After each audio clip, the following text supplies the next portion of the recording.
this is the thing about Delhi rains, right? If you see on the road, infinite. There is a question asked in your mains examination in 2014 on congestion in urban areas. The question was, the aim of the 12th five-year plan. The aim of the 12th five-year plan is to move more people than cars.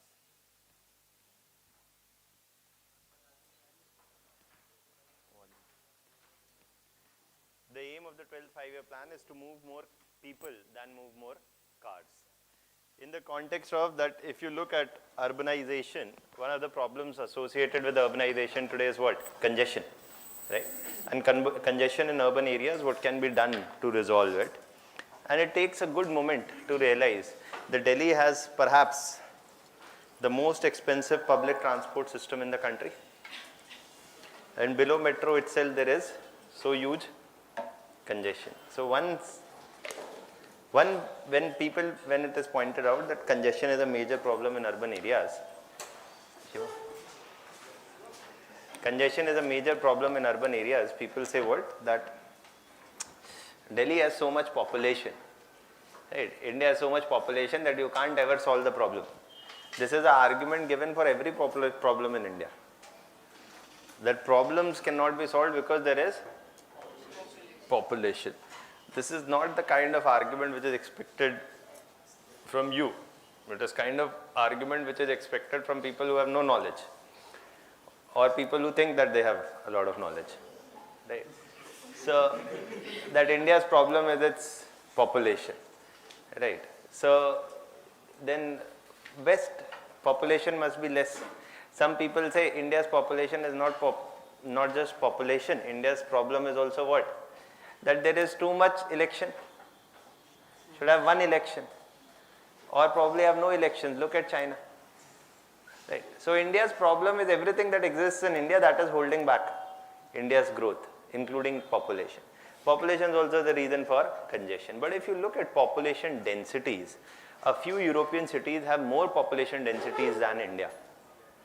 Okay, population density, not total population, but density per square kilometer. In some of the urban areas, the population density in many European cities is more than that of India. So if you merely look at it as a function of population, then it's another thing. But if you look at it as a function of density, of number of people per kilometer in some of major urban centers which are much better planned, that is the case, but not in India. So it's too simplistic and naive to say that population is a cause of problem. On the other hand, we say population is a demographic dividend, right? So decide what it is. It is a dividend or it is a problem. Chale, koi baat nahi. We'll come to all of this later. We'll see a few videos also today.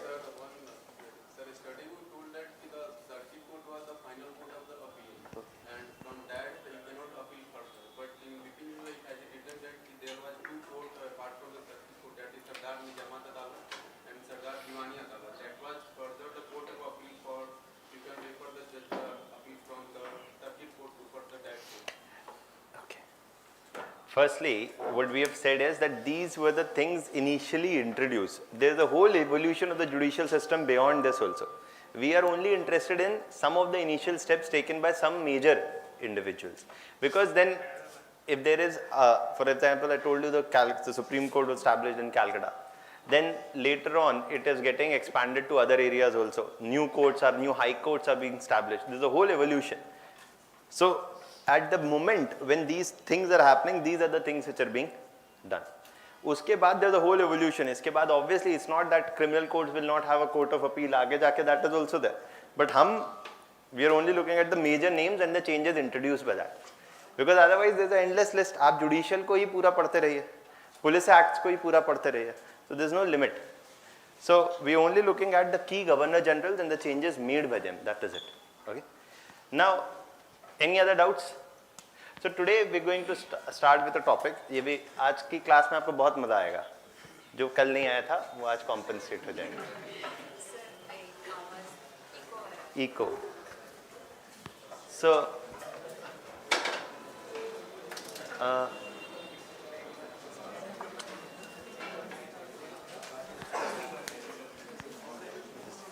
So we'll talk about 1857.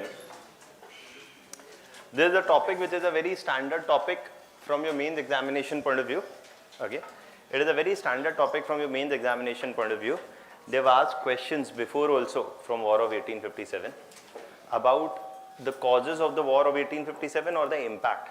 2015 or 14, which year I don't remember exactly, but one of the mains examination questions was this, that the War of 1857 represented a watershed moment in Indian politics. What represented a watershed moment in terms of impacts on British colonial policies discussed.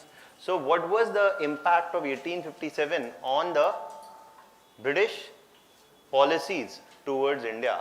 This is the question that was asked. Now, so one thing that they can ask you is about the impact, and the other thing, is it audible at the back? Yes, no? Okay. So, if it is, one is the impact of this, the other thing, apart from the impact, we are also going to talk about the causes. On both these things, they can ask you questions. Now, details of what happened in the war, only few names you need to remember, whether that is of the few initial leaders and that is it. Beyond that, names are not that important. What happened in the war also is not that important. What is more important is the causes and the impact. But if you're discussing the War of 1857 and you do not talk about Lakshmi Bai, then it's like, like watching the picture and not talking about the major players involved, right? So let's start with that only. There are a few more questions that they can ask you from here apart from causes and impact, and that is about the nature of the revolt of 1857. Of what is said is that the revolt of 1857, many argue, was the first war of independence, right? So to what extent it would be correct to say that this was the first war of independence? Or a question on the nature of the revolt. देखिए हमेशा क्या होता है? We say if there is any major event, say there is American Revolution, French Revolution, or say War of 1857. If we say there is something revolutionary happening, a question often asked is how revolutionary is that revolution?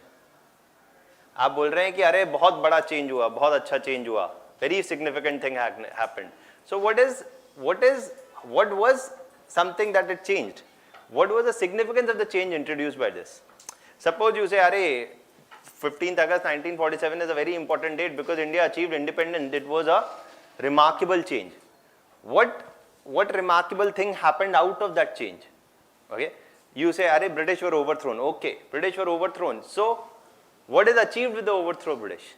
So they will ask a question which is about an analysis. That to what extent, or basically, what was the revolt of 1857? Is it correct to say that it is the first war of independence? Okay, so all these kind of analytical or critical analysis based questions also can be made from your mains examination point of view here. Prelims examination के लिए Government of India Act 1858 and a few changes introduced by the British in the army etc. they can ask in prelims examination. तो चलिए अभी when we are talking about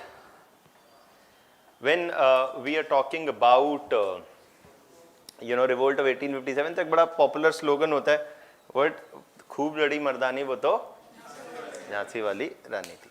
So if you translate the statement into, if you try to see what is the meaning of the statement, then if you translate it into English, it's very evident that she was brave, she fought like a man. खूब लड़ी मर्दानी, she fought like a man, and she was a brave individual. So it's based on the presumption that men are brave. Right. It is not that this is not praising the valor of Lakshmi Bai, but also praising the valor of Lakshmi Bai in a language which is predominantly steeped in gender stereotypes. So it involves praising the effort and the bravery of the individual, but also in terms which is saying that when women behave bravely, then they are acting like men. This is on the assumption that men are always brave. वो छोड़िए कि ठीक है, but the first assumption is that men are always brave, And second assumption is when women are acting like brave individuals, then they are like acting like man. चलिए ठीक है ये भी अभी, but the revolt of 1857 and Lakshmi Bai's initiative is also something associated very importantly because it is the role of women in the Indian freedom struggle. Okay, and women of role in the militant phase of the Indian freedom struggle. If Lakshmi Bai was referred by many British officials and military generals in the war as one of the bravest and the most astute military commander, and if that is the case, then many armies across the world, including the Indian Army, does not allow women in combat positions. Okay, the government, I mean, since the past decade or so, we have been slowly allowing them for firstly in short service commissions, then permanent, etc., etc. But a number of women are not allowed in what? Women are not still, they are allowed in logistics, transports, etc., etc., but not in infantry right now. Women are not in combat positions, let's put it this way. In India, very few armies across the world allow women in combat positions. Israel, for example, does. So basically, when you look again at this, there is again this contradiction that on the one side we celebrate the valor of Lakshmi Bai and her armed and leading the armed struggle, and yet you do not have a single women military commander. So in a way, if you look at the contradictions, then there are many.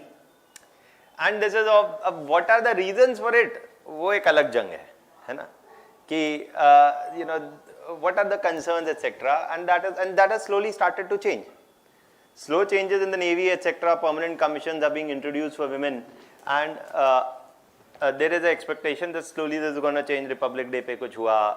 There's women fighters, you know, in positions in the Air Force, etc. being allowed also.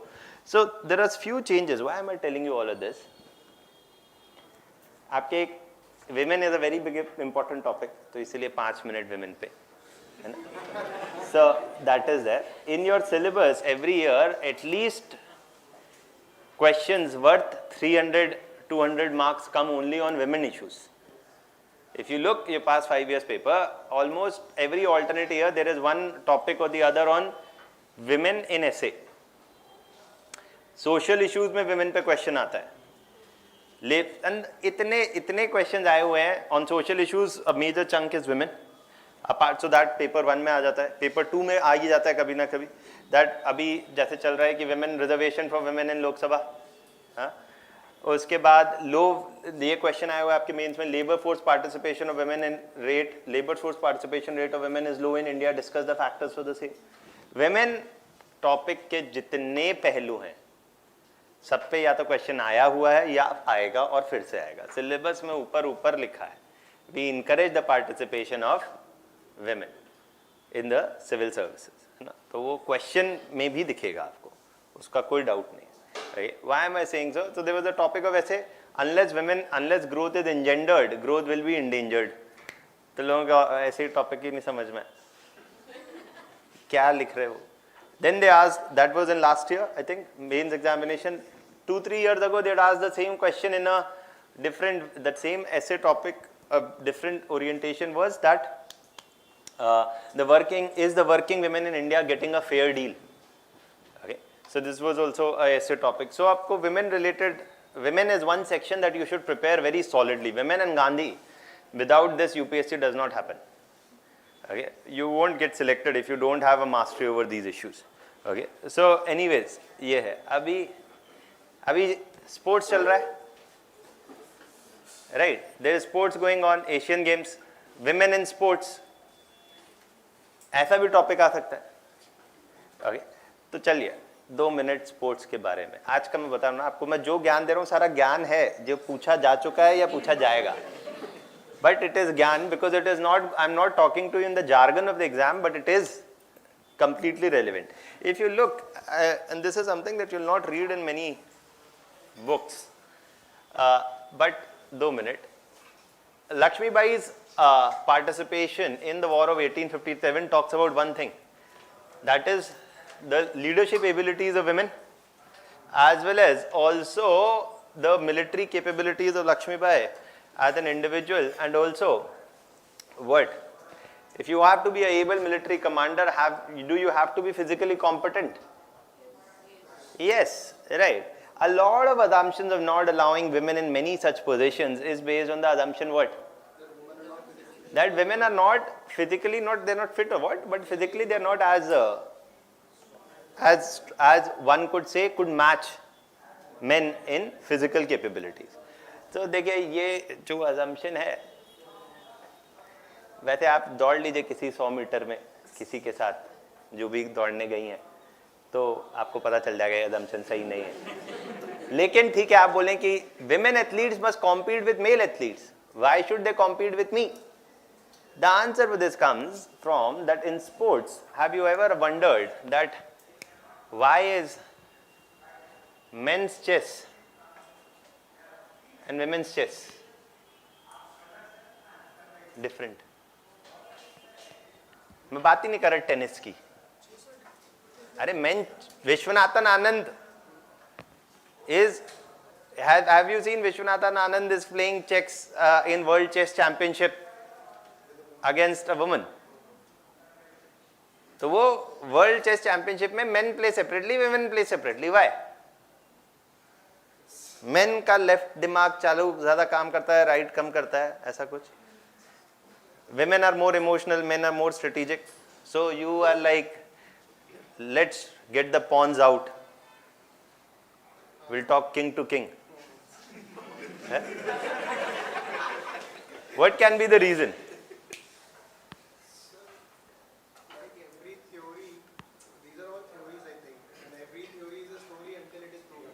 What is the theory? इसे कहते हैं post truth. इसे कहते हैं post truth generation. What is the post truth? That men's chess and women's chess, is it same?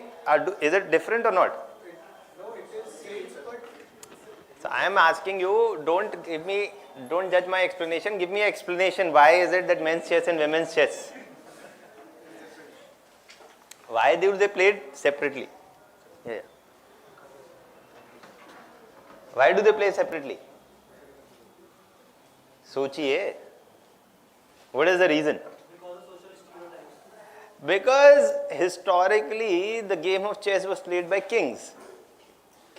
Okay, and that is how it became a game of mental test, acumen, etc. Kings used to play, women did not used to play historically. So even though women today plays chess, it's one of those stereotypes that gender equality means what?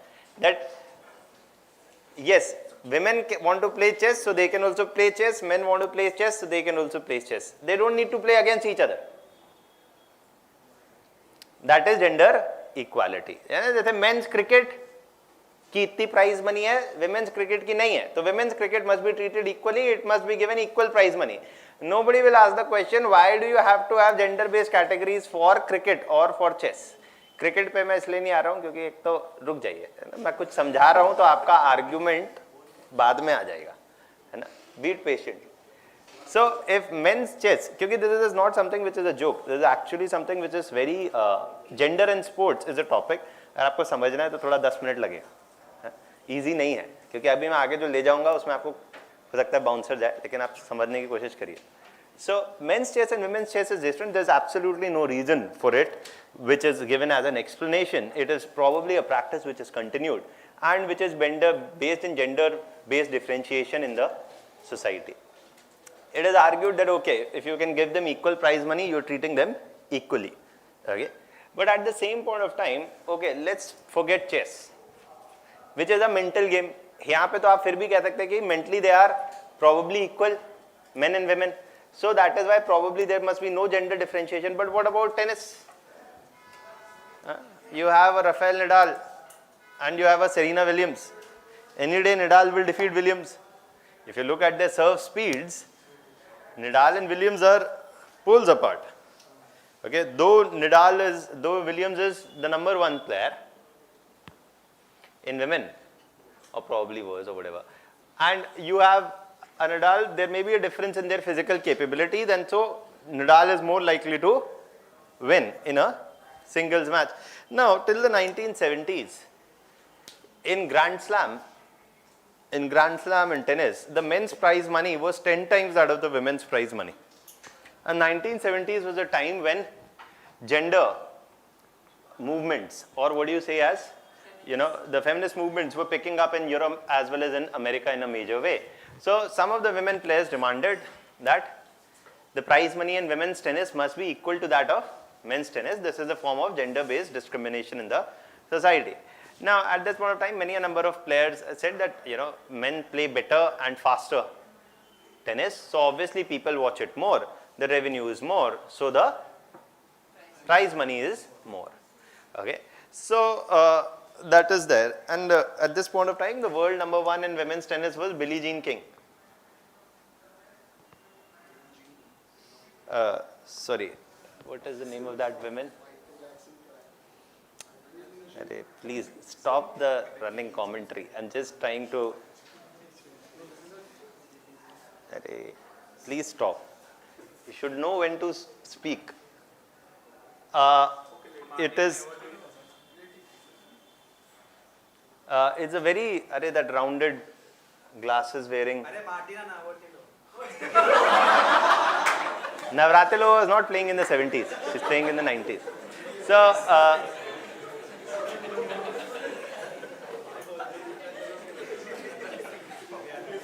Okay, I'm forgetting the name of the player. I'll just Google it to you and let you know. The Hindu carried an article on this. मैं जो पूरी कहानी बता रहा हूँ ये हिंदू में आई हुई है.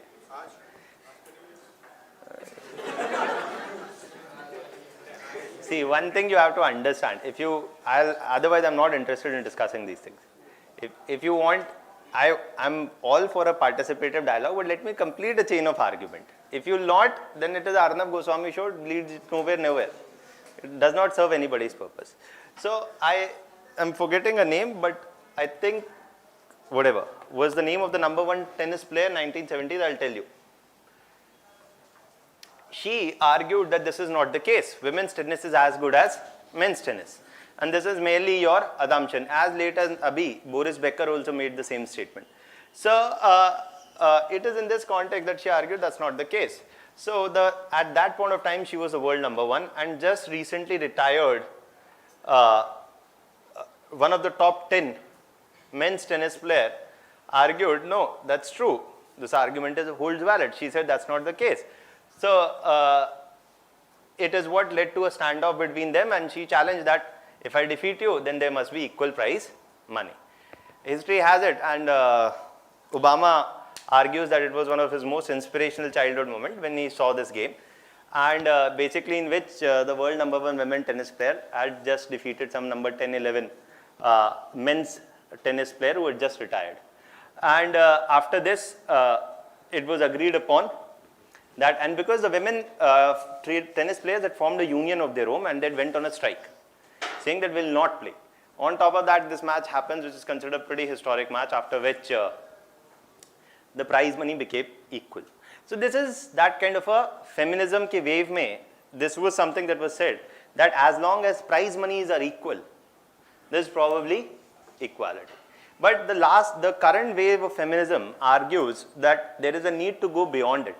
Why do you need to have separate gender-based categories on sports? This is often on the assumption that men's tennis or men have better physical capabilities than women.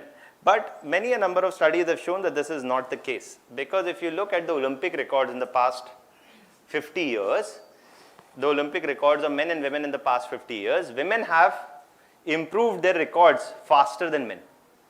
So if you have a gold today at 9 point whatever seconds, 9.2 seconds, 9.1 second, whatever second it is, then if you have a woman today at 11 seconds, it's not because men are faster than women, but because now what has been seen in the past 50 years, women are improving the record faster than men. This is because of obviously one or two reasons.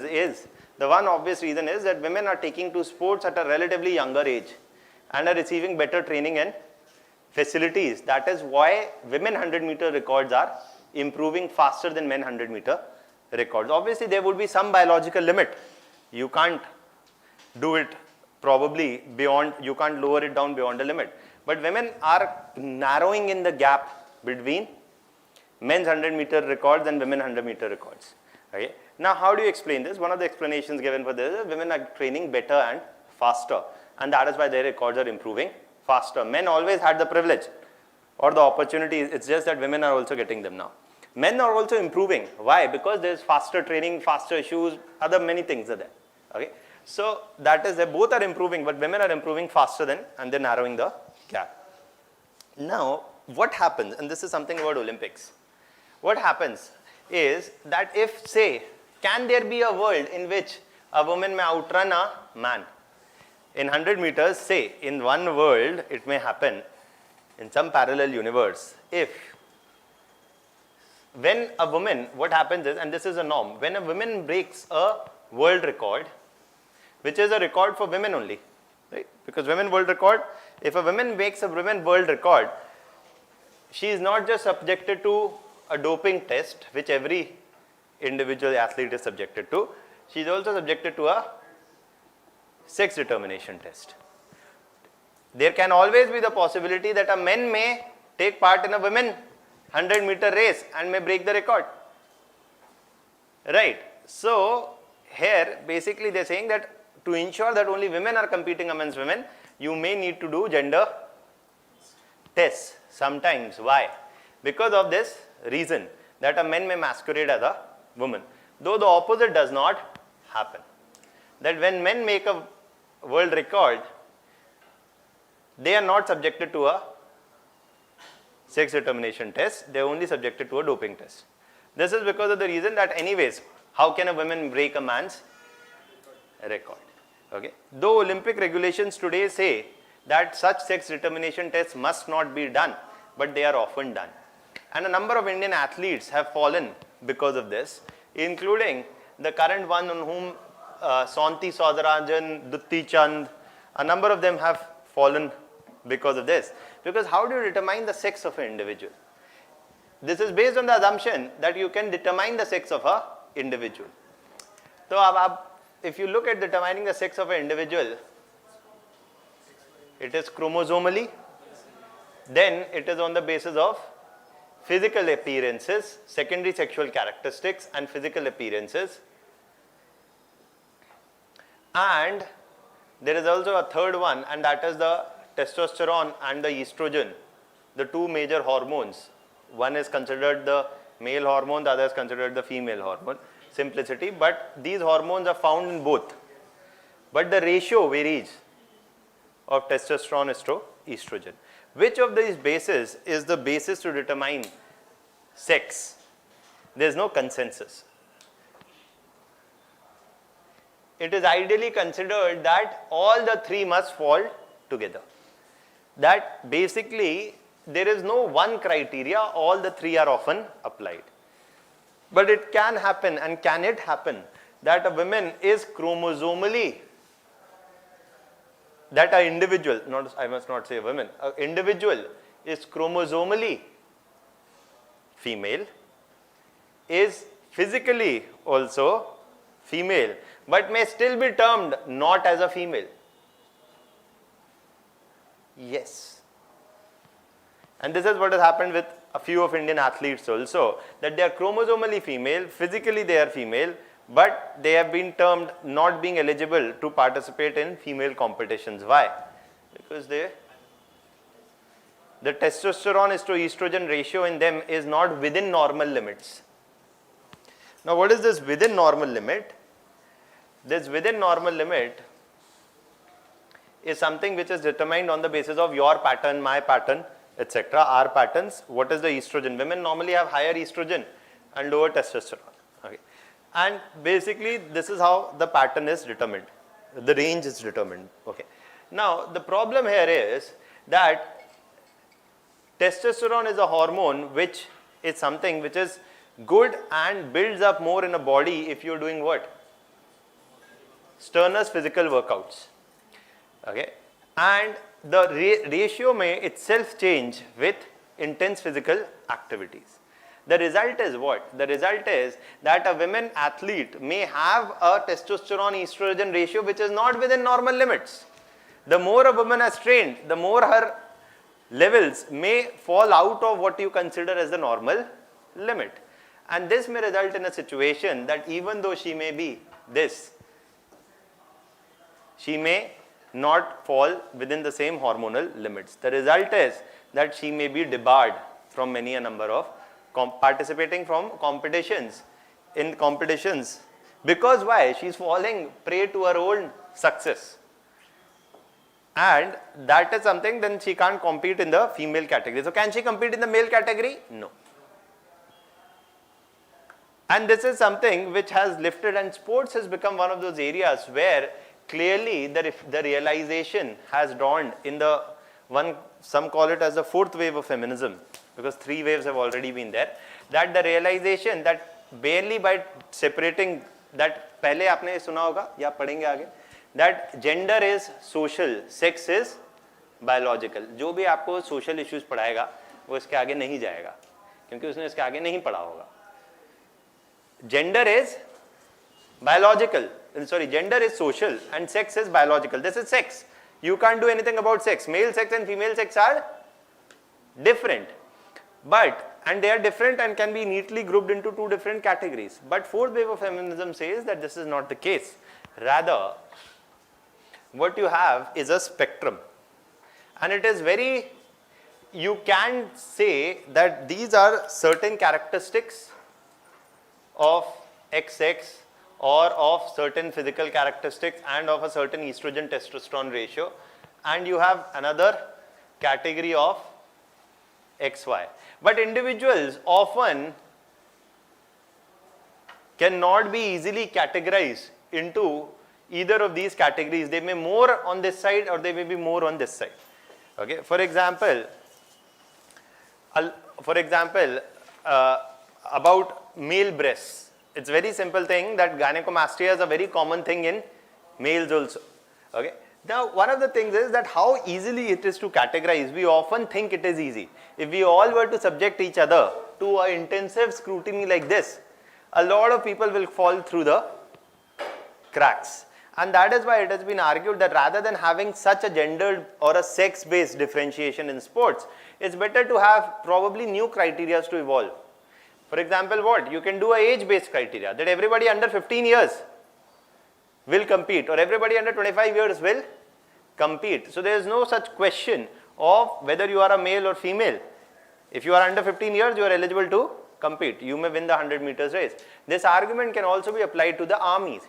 Often it has been argued that women may not be in a position to physically endure the stresses of combat. So you can have a well-defined criteria which applies equally to one and all.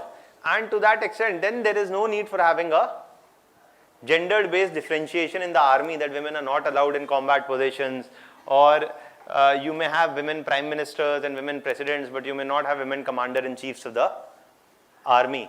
Okay, you may have women raksha mantris, but you may not have the opposite, right? So in that context, a lot of these things can be solved if you evolve one criteria which applies equally to all, whether men or women recruits. So that can be done. America is looking at, and America is having a lot of these debates these days, but not that much in India right now. But this is something that you can look. What can be the way forward for more equality is not to group people into two categories and then say that, okay, men's cricket is equal to women's cricket. Rather, if you can bowl above a particular speed, if you can hit more sixes, that's all. It really doesn't matter whether you are a male or female. Let's have just one team. Why to have men's cricket separate than women's cricket? So, but most of the debates that you see are only about they must be treated equally. They do not question the assumption that whether they should be different in the very first place or not, or does it serve anybody's purpose by making it different. And that is one of the things. Just to give you that context, in world history, in Indian history also we'll see that in the Azad Hind Fauj, INA, there's also the Lakshmi Bai regiment, which was basically composed of women combatants. So this is something that you can use. There is a book. This book freely available internet पे. आप चाहें तो एक chapter पढ़ लीजिएगा बस, Gender in Sports. This is a book.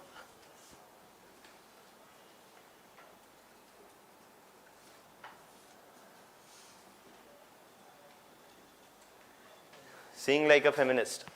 Okay. So which basically just explores a number of new ideas. One may or may not completely agree with them, but at least one is aware of a new line of thinking. Okay. So that is there. आज का ज्ञान, इस पे आपका कोई comment मुझे नहीं चाहिए क्योंकि मुझे अभी पढ़ाना है, बाद में ले लूँगा. So that is it. जिसको incorporate करना है कर सकता है.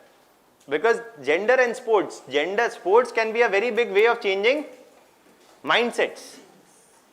Okay, that is there. कई लोग ये बोले कि सर आर्मी में फिर then वो one of the things is, one of the reasons why people don't have combat, countries don't have combat, women in combat positions is when they'll be taken as prisoners of war, they may be subjected to sexual harassment, raped, etc., etc. This is on the assumption that men prisoners of war are not raped. It's a common act in war that prisoners taken by the opposite side, including males, are raped. But that does not capture national headline. This will capture the country's honor. So it is easier to capture certain metaphors. So every government wants to avoid an embarrassment of that sort. So it is there. One of the things about World War I and II is also this. More number of men were killed at a battlefield. It was a common joke that World War I and II was a result of male ego. Male ego, and for once male ego hurting males more than females. Some political leaders, predominantly males making decisions, who going to fight on their behalf, predominantly also being males, who dying on the battlefield also predominantly being males. So in a way, South Asian ego is also male ego. But then you have Indira Gandhi, you have many other leaders, right? So that is it. चलिए ये हुआ. अभी हाँ आप सबके विचार अभी अब ओपन है. अब बोलिए. हाँ. I'll tell you the name of the tennis player. The Hindu carried an article 4 years ago on the death anniversary of this female tennis player on gender equality in sports. I'll tell you before the end. Margaret? Okay, I did not. Billie Jean King. Right, that's, what was I saying?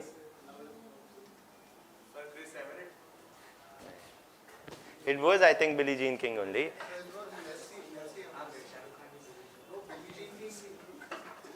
एक ही Billie Jean King नहीं होगा हो सकता दुनिया में. I was not contradicting you. That time I was telling you about the song that Michael Jackson has done, and Billie Jean was not my song. It's not the topic of discussion, na? Michael Jackson. Okay, so कोई बात नहीं, चल आगे चलते. Now next topic, 1857. Now we can talk about the causes of the war and what happened in the war. Now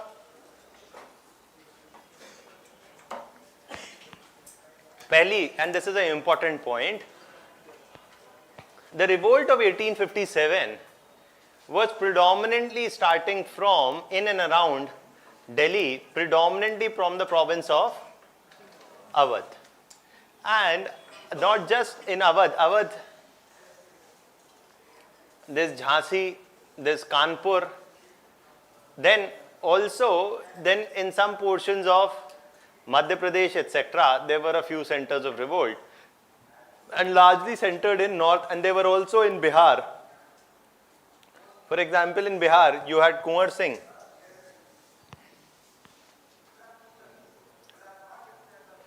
In Jhansi, you had Lakshmi Bai. In Kanpur, you had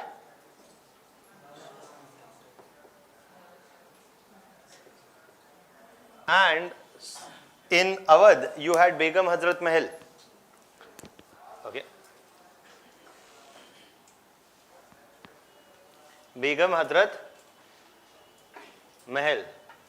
So there were, if you look at this, there were Satara, Pune. Satara also had a few centers. Okay. So Satara, Pune, there were other leaders also, but predominantly it is in north and central India.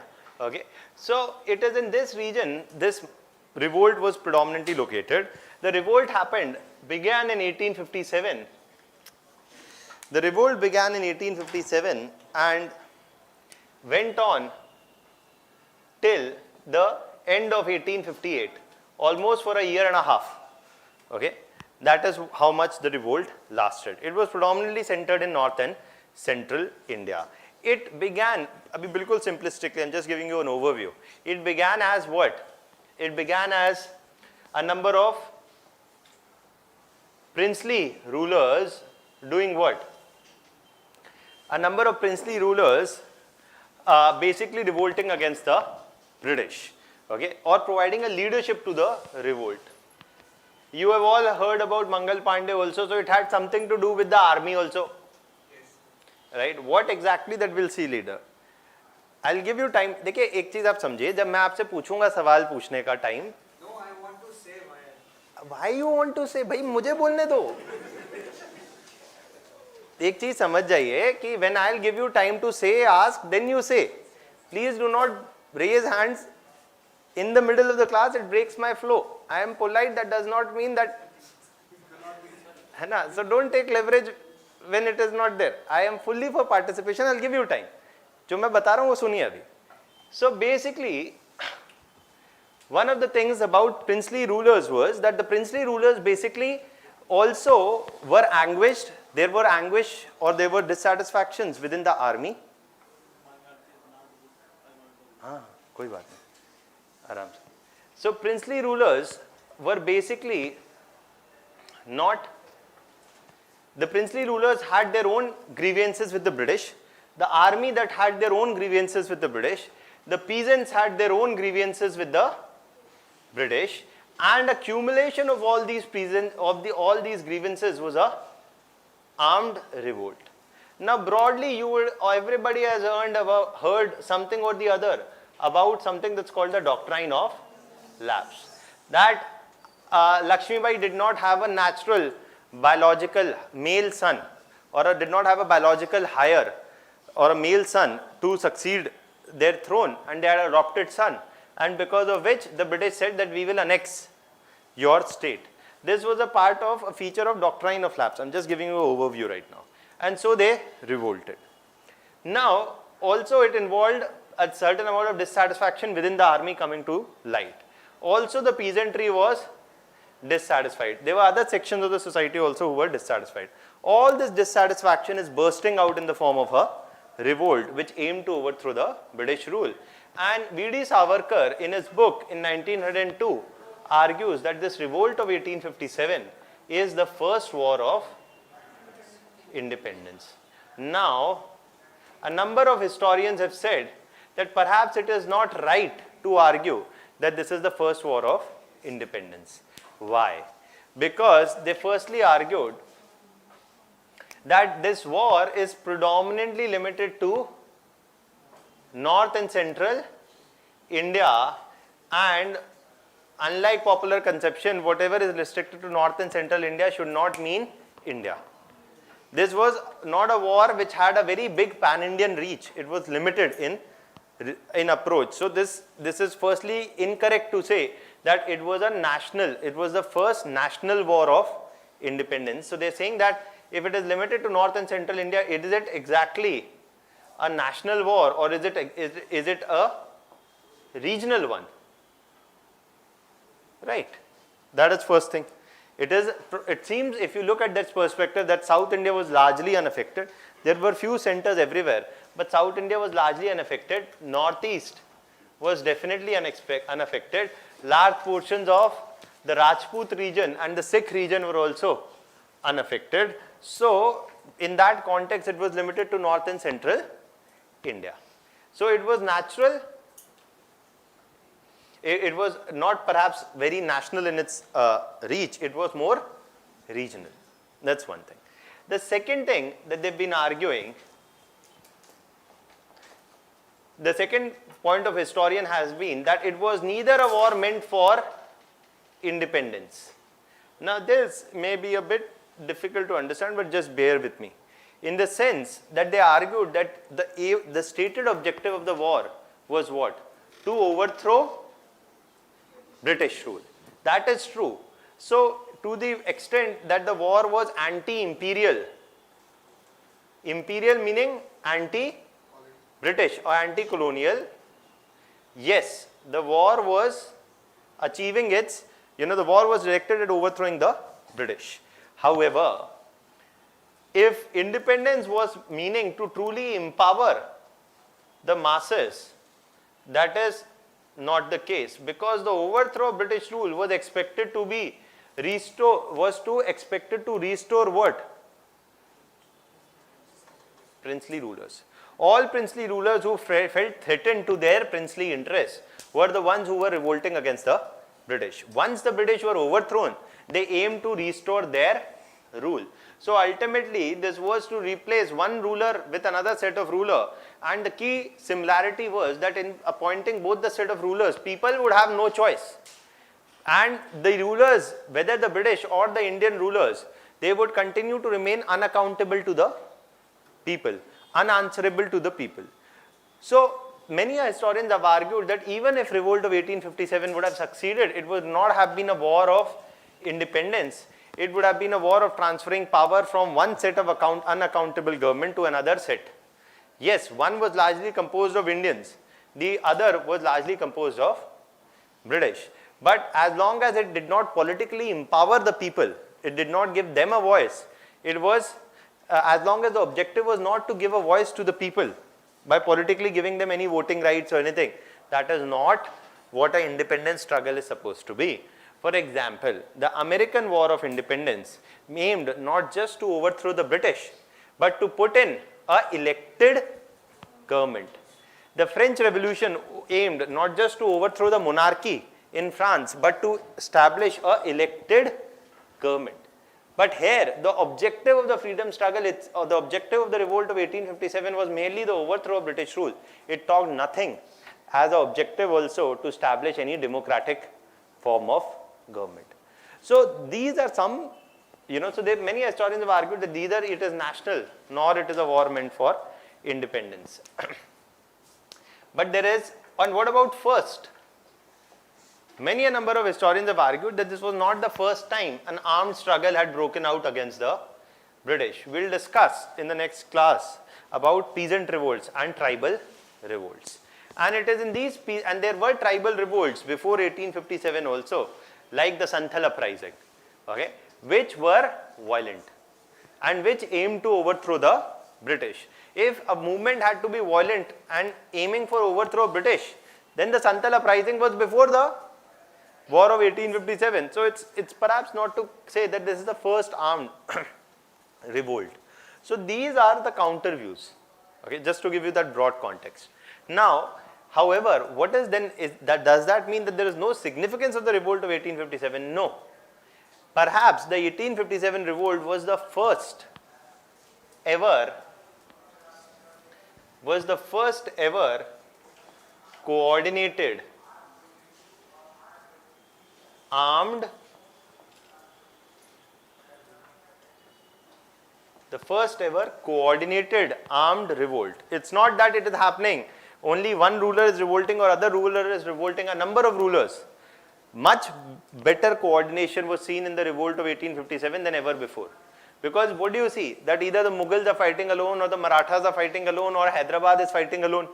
The British, none of them are joining hands. But here there is a joint attempt by a number of regional players to come together and revolt against the British. So you can't negate it saying that there is no significance to the revolt of 1857. It was perhaps a revolt with the widest spread till now and was a coordinated armed struggle aimed at overthrowing the British. So that is its positive significance, that is its strength also. If there are shortcomings, there are strengths also. Okay. This background is essential before you keep this in mind when we go into a discussion. Is this point clear? Now let's first talk about first cause and then we'll write the causes of the revolt of 1857. I'll give time, just a minute. Now basically, if you see,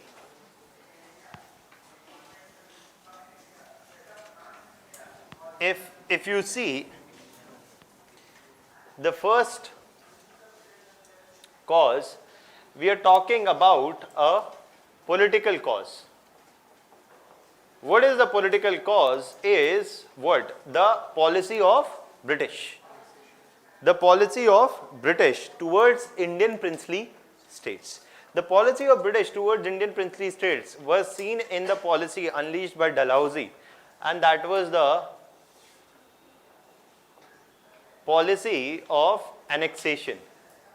Dalhousie had 1840s onward itself talked about it, and more so unleashed it from 1850s onwards, the policy of annexation, and he said that we will annex Indian states if certain criteria are not met, or the British government would annex Indian states if certain criteria are not met. And what are these criteria? He started listing out. Two of the commonly stated criteria was firstly misgovernance and corruption.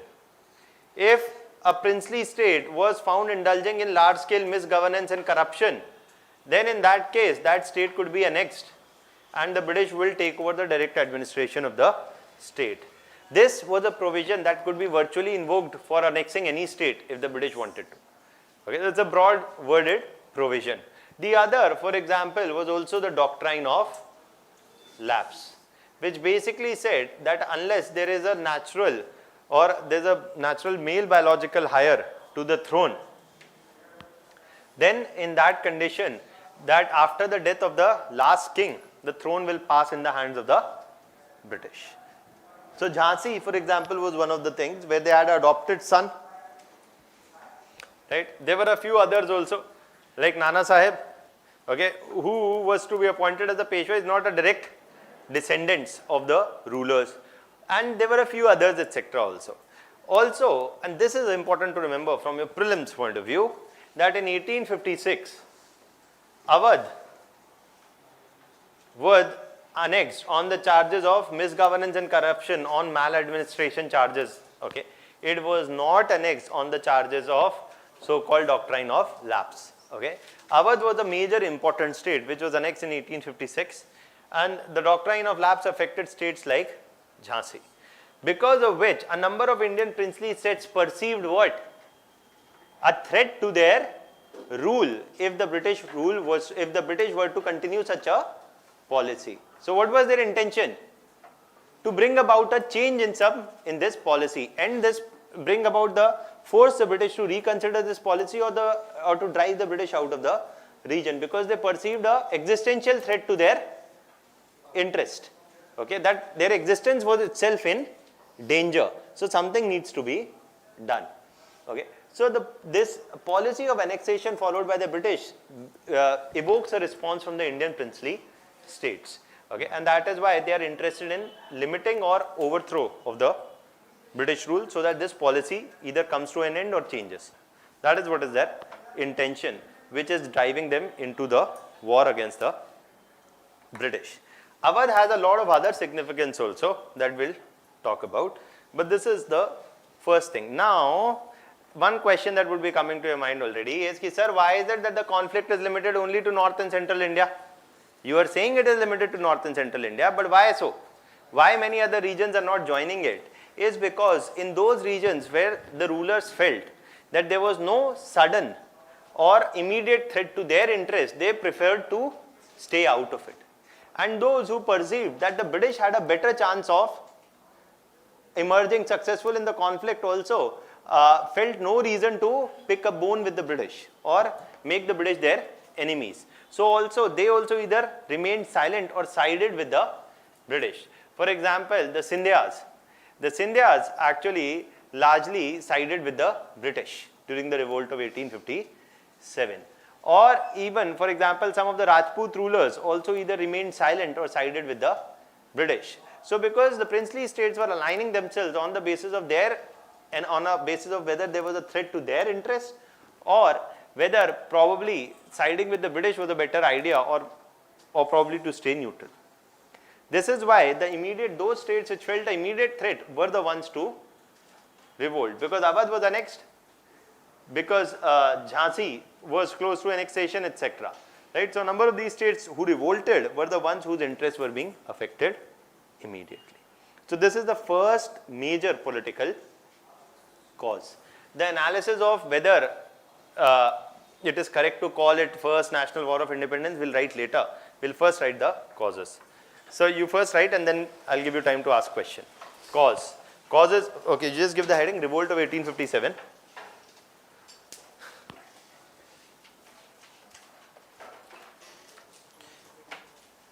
The Revolt of 1857. Here you can write, the Revolt of 1857 is seen as a major event. The Revolt of 1857 is seen as a major event in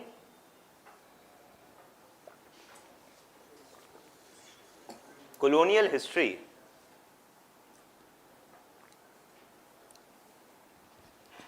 or the Indian nationalist struggle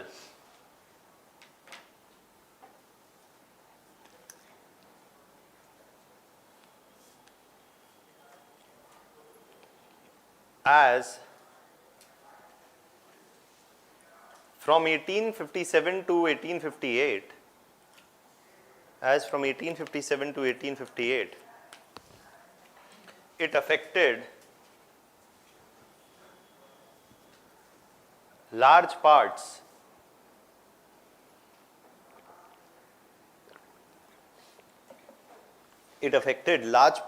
of North and Central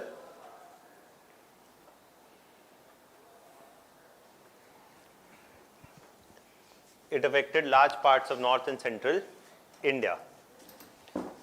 Now, the causes of the revolt were,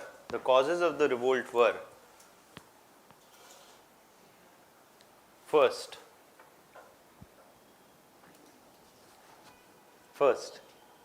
okay, we're writing the political causes.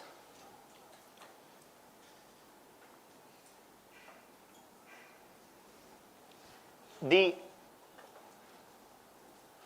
annexation, political causes, okay, you're right. The British administrative policy towards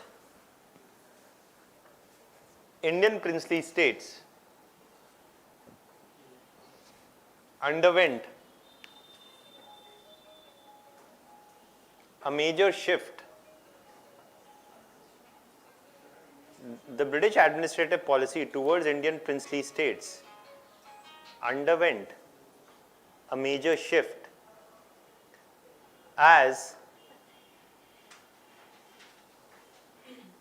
under Lord Dalhousie,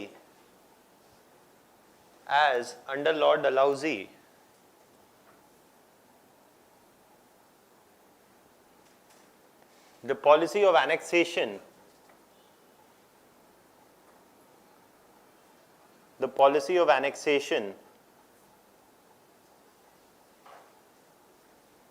was introduced 1850s onwards, where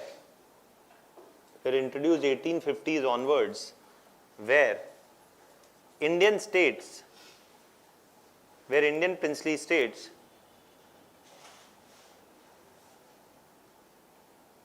were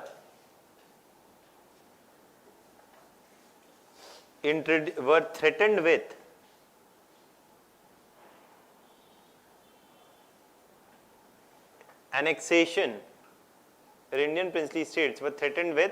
annexation, by the British on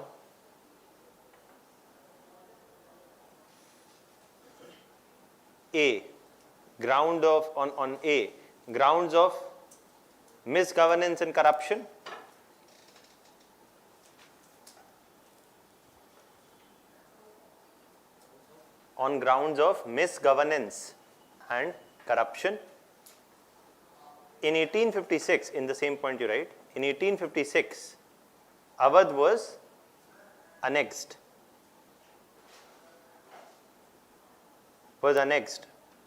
On these charges.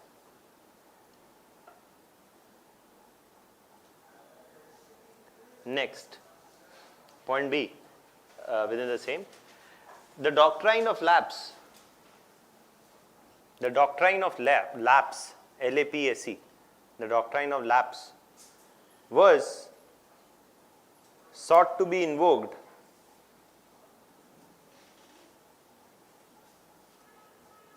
in case of Jhansi. The doctrine of lapse was sought to be invoked. The doctrine of lapse was sought to be invoked in case of Jhansi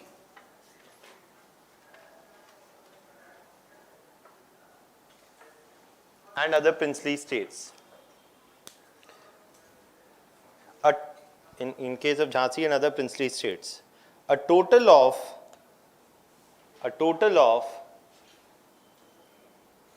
50 Indian princely states, big and small, were immediately threatened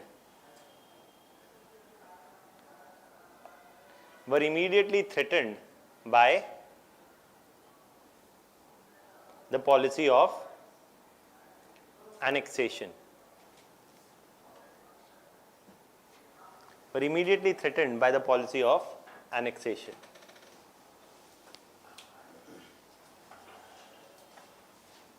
Okay. These princely states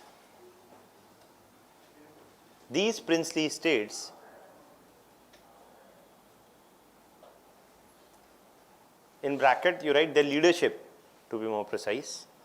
These princely states, or in bracket their leadership, became, close the bracket, their leadership, close the bracket, became one of the key centers, became some of the key centers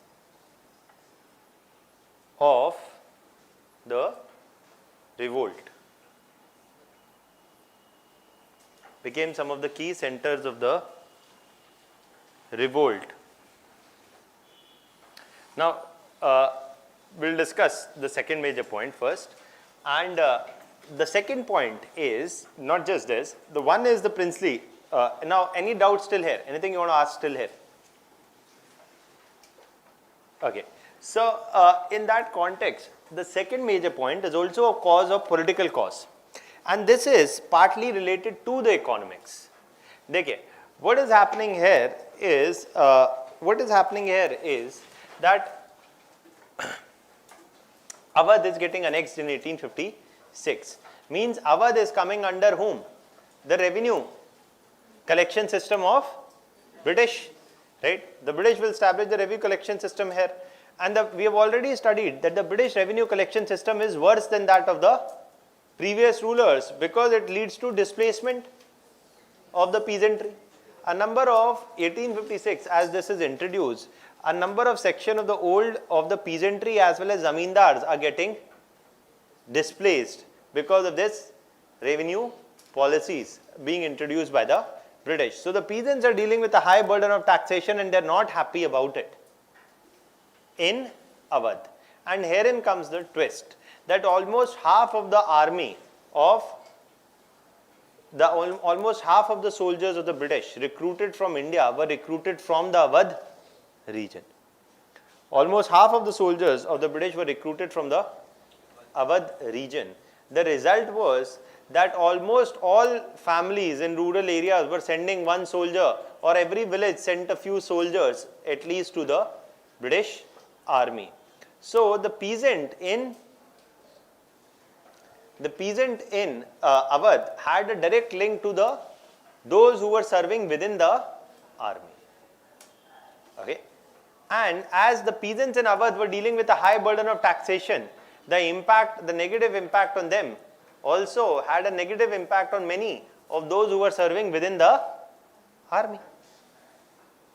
And this is leading to discontent within the army. There are other causes for discontent within the army also, and this is this adds up to them. That often now the British army, when there were peasant revolts in Awadh, the British army was expecting to use the same army drawn with local loyalty links from the same region to suppress revolts in the same area, which is not a very great idea. Often the British had used the army recruited from Awadh region to suppress revolts other places also. But then it was not a problem. Why? Because there is no strong sense of nationalism in India. If you were to use an army recruited largely from Awadh regions to suppress a revolt in South India, it would not become a problem. Or in some other regions, it would not become a problem. But using the army recruited from Awadh region to suppress a revolt in Awadh was problematic, because even though there was no strong sense of nationalism, that we all belong to one nation, etc., but there was definitely a strong sense of regional loyalties. Okay? And to that extent, this was not a very bright idea to recruit the army from the same region and use it to suppress peasant revolts in the same area. This caused further discontent within the army. Other causes are also there that we'll come to later. But this is another adding to the situation. And this is just to give you that context that soldiers historically in India, Jawans historically in India have often come from a peasant or agrarian background, which is kind of true even today in many a number of cases. That is why as the agricultural growth rate declines and the crisis worsens, you have say 5,000 positions for say Jawans, then 50,000 people will apply. Why? Because there are no adequate employment opportunities available. Agriculture is in crisis, and so the number of people who are looking for sustainable employment, that is obviously increasing, and army offers one of those places. But why is it that people who pass out from IITs are not looking to become the Jawans in the Indian army? Are they not nationalist? The answer is that the government keeps saying, आपने देखा होगा आप air force के बाहर से निकलिए, airport जाते हैं उस वक्त, तो एयरफोर्स भवन के उधर से जाइए, that you have the next few milliseconds to decide. Board लगा रहता है, right? That or you can have a cockpit and you can have a cabin at 60,000 feet above the sea. So why is it that when 5,000 people, for 5,000 posts, 50,000 people are applying, why is it that the government is giving advertisement? बताइए. For 5,000 posts, when 50,000 people are applying, then why is it the government giving advertisement? The government should give advertisement, please don't apply.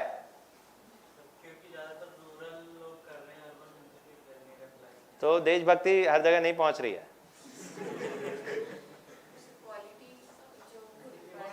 Quality. India is a bunch of incompetent people. Is a country of 1.2 billion incompetent people who are not producing some fine soldiers. That is why 50,000 में से 5,000 also can't be recruited.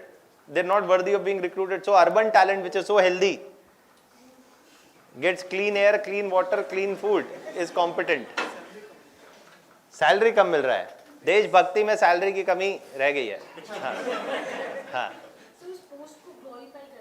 उस post को glorify करने के लिए अभी देखिए, अभी मैं आपको बताता हूँ. जो ऐड है वो आपके लिए है ही नहीं. जो ऐड है वो आपके लिए है, और जो जवान है उसके लिए ऐड नहीं है. Basically the position of the jawan is different from the position of the officer.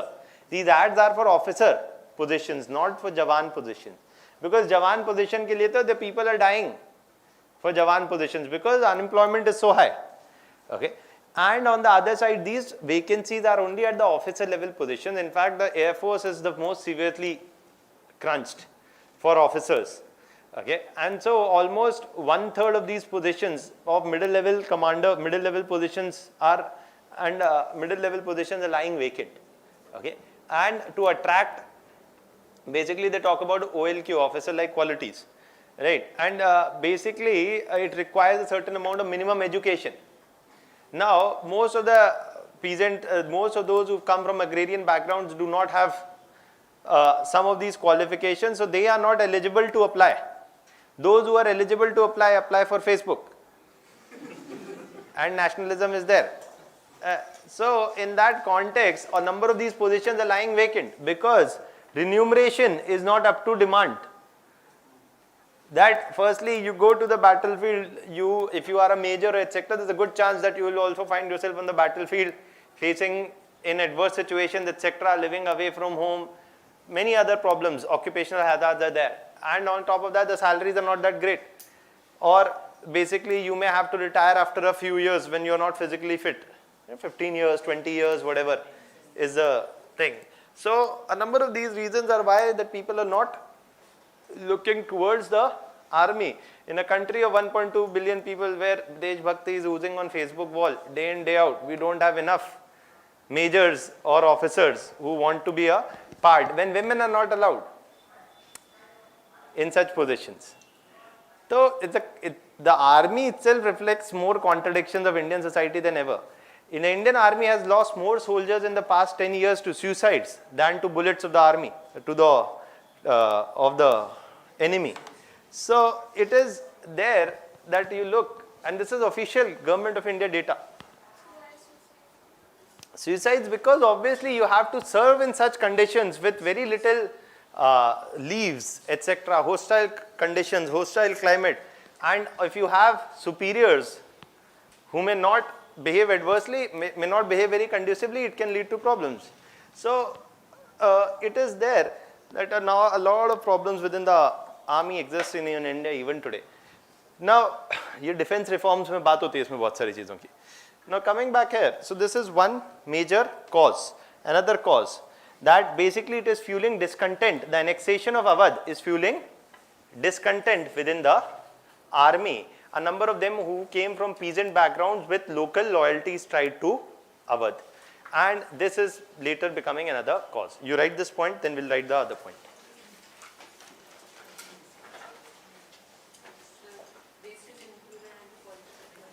These all are political causes only. So the next, this point, the one we are writing also is a political cause.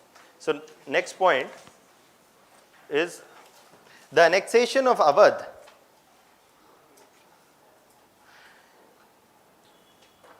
in 1856. The annexation of Awadh in 1856 was hugely significant. The annexation of Awadh in 1856 was hugely significant as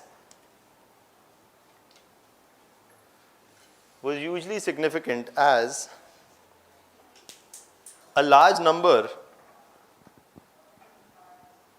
in bracket you write more than 50%, a large number or more than 50% of British soldiers or British Indian soldiers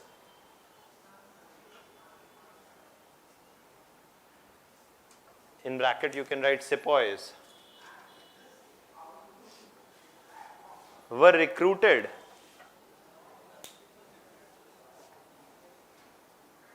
from the Awadh region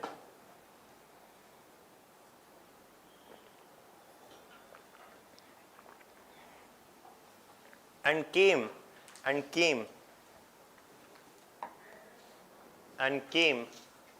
from largely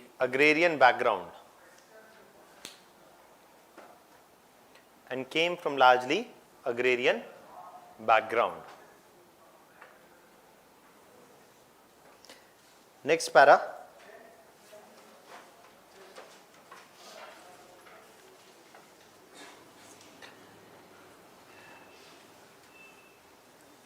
The high revenue demand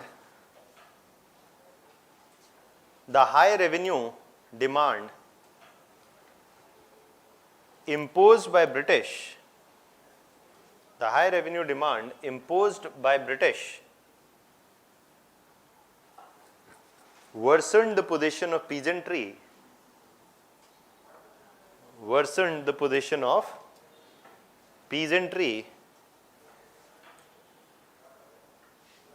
triggering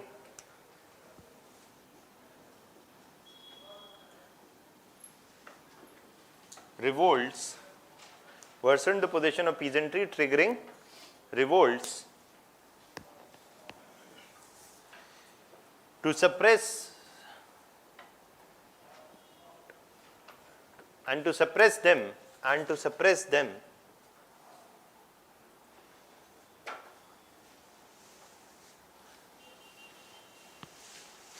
the use of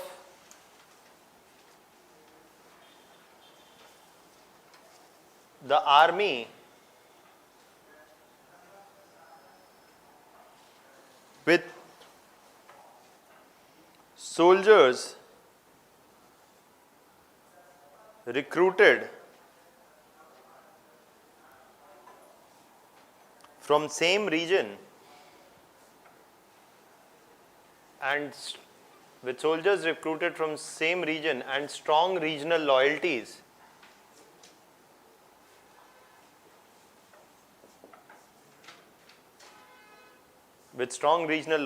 fueled discontent within the army. Clear? Now, these are the two important political causes. देखिए, zamindari class is also feeling discontent. Why? Because even some of the old zamindars are getting displaced. Now, apart from this, economic cause बताने की कोई जरूरत नहीं है, because हमने वो पहले ही पढ़ लिए हैं. The economic cause of what?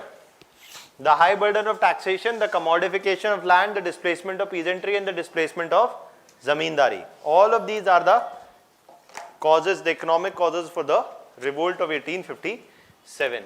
ये सारे causes मैंने आपको पहले भी बताए, right? But these, अब आपके दिमाग में point आ रहा होगा कि सर ये तो problems पहले भी थी. They are not new problems. As long as the British are collecting revenue, all these problems are there, right? So we are not going to write about the economic causes in detail because we have written before. So the high burden of taxation, the commodification of land, and the displacement of peasantry and zamindars. ये सारी problems तो they were there before also. So how can it become a cause now? देखिए, peasant revolts were before 1857 also, after 1857 also. But during 1857 revolt, this content of peasantry and zamindari class is getting merged with whom? The discontent of the army, discontent of the princely rulers. That is why a wider revolt involving all social classes happened. Okay? And we'll come to this point again in a minute. But just remember that different social groups are participating in this revolt primarily because of discontent with the British, but the reason for discontent is also different for different social classes. Princely estates का अपना discontent है, peasantry का अपना discontent है. Peasantry का discontent is because of this burden.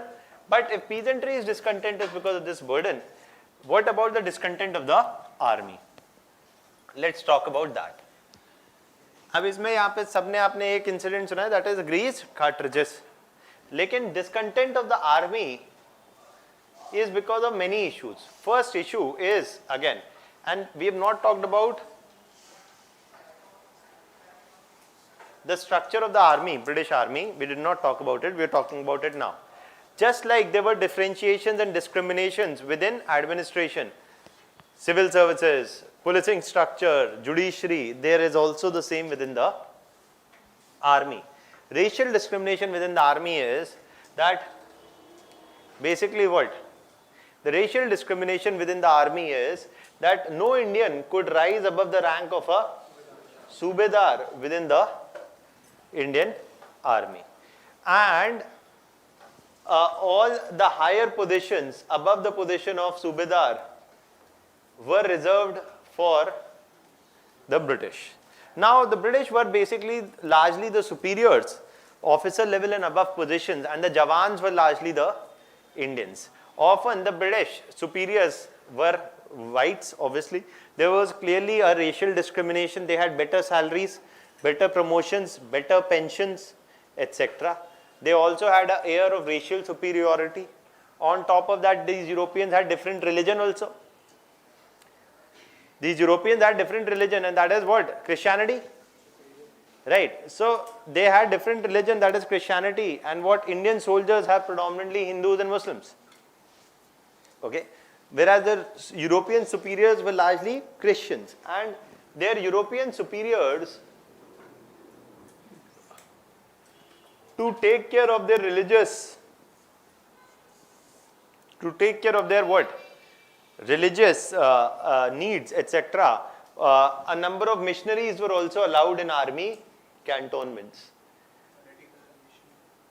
A number of missionaries or Christian missionaries were also allowed in the, a number of Christian missionaries were also allowed in the army cant areas or the cantonment areas. Now, basically the British government had allowed the entry of missionaries, I think from 1833, after the Charter Act of 1833, they had allowed the entry of British missionaries in India.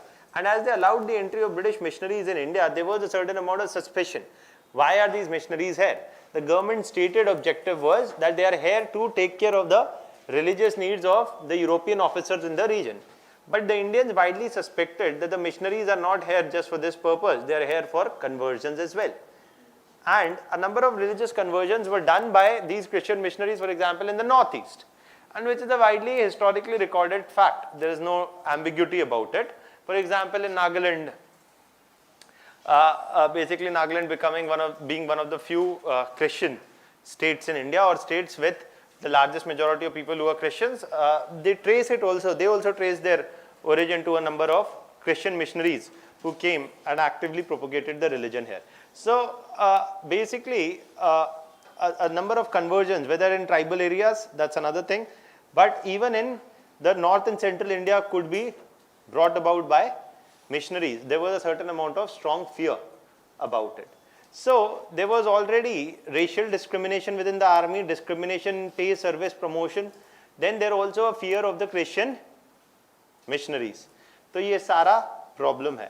And this problem has to be understood that this disparity is very intense within the army in terms of pay, salaries and promotions. Often soldiers wanted better pays and salaries for themselves and chances of promotions.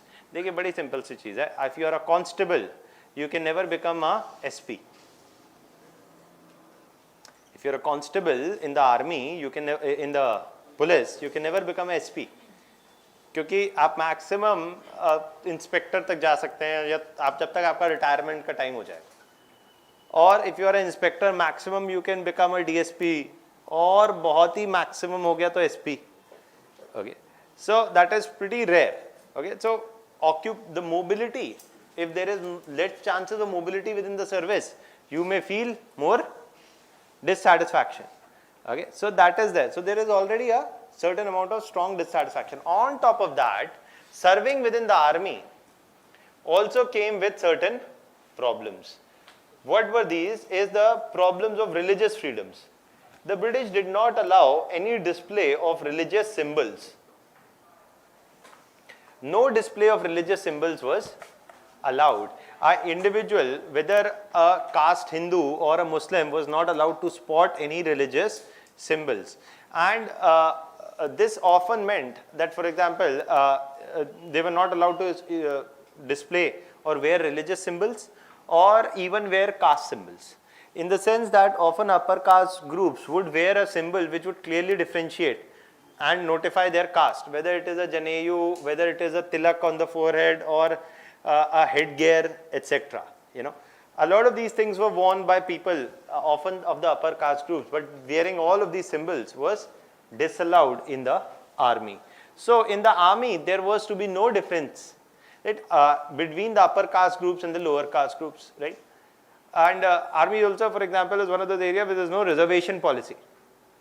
It's been kept out of any reservation policy of the government of India.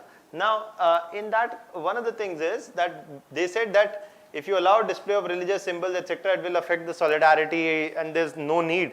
The army is supposed to be one cohesive unit and there is no allowance for display of any kind of religious symbols within the army.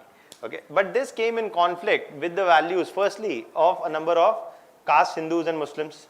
Secondly, often if one could not see, I could not differentiate. Suppose if some of you were, suppose if I was to differentiate that who is the upper caste, who is the lower caste, if the upper caste individuals are wearing a symbol, then it will automatically help me to find out who is my fellow upper caste or my fellow lower caste individual, and I may discriminate against the opposite group. So that is why it is not allowed, but it does not help me to differentiate who belongs to upper caste and who belongs to lower caste. So they had a problem with this, that they're not being allowed to use their religious symbols. On top of that, serving within the army often came in clear conflict. For example, the British Indian Army was often deployed in areas as far as in Burma or Myanmar, or even partly in portions of Africa at times. And this would involve using the sea route. But according to the caste ideas, using the sea route would result in the loss of caste for a individual. So if a Brahmin would take the job in the army and would take the sea route to Burma, he would lose his caste. And if he would lose his caste, then what is the point? Okay, so given that ritual standing was, no issues. So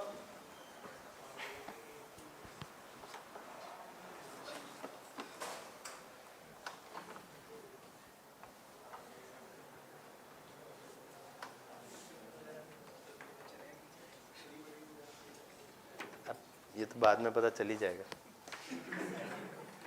So basically, whether an individual were disallowed from you displaying their religious identities also, and serving within the army often came in with some conflict with their religious values also.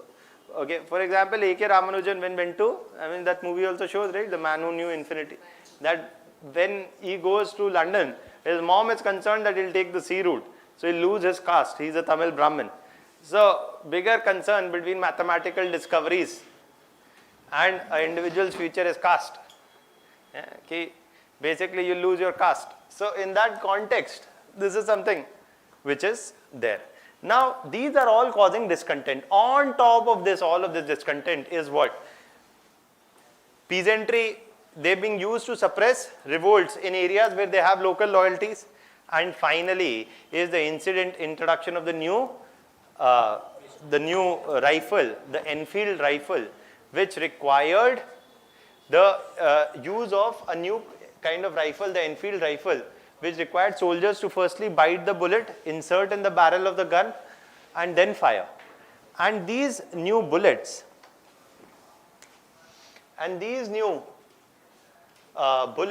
to be used by the Enfield rifle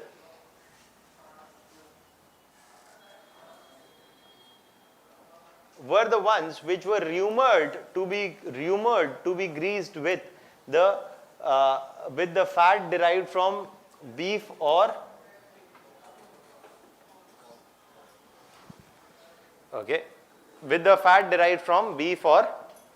pork. And to that extent, basically using the rifle would involve biting the bullet, and biting the bullet with a fat from beef was offensive to Hindus, and pork was offensive to Muslims. So the use of this rifle would come in conflict. If the soldiers were to use this rifle, it would come in conflict with their religious values. The soldiers said enough is enough. They have already destroyed our economy. We did not say anything. But if they are going to destroy our religious beliefs, we will not tolerate. Intolerance का जो point है वो ये नहीं है economy में कुछ चले. Ultimately the tipping point becomes religion. People are emotional. So in this context you see that Mangal Pandey became one of the first soldiers in the Awadh regiment. देखिए अब there was discontent within the army amongst the Hindus. It would break out in Awadh only. Why? Because that's not the only reason. The reason is the underlying discontent is already building. It is merely a tipping point. That is why soldiers from all over were to use the Enfield rifle, not just from Awadh. But because largest number of soldiers are derived from Awadh, Awadh is already being annexed. And there is peasant revolts. All of that coupled with the introduction of rifle becomes a cause that Mangal Pandey becomes the first soldier to refuse to use what?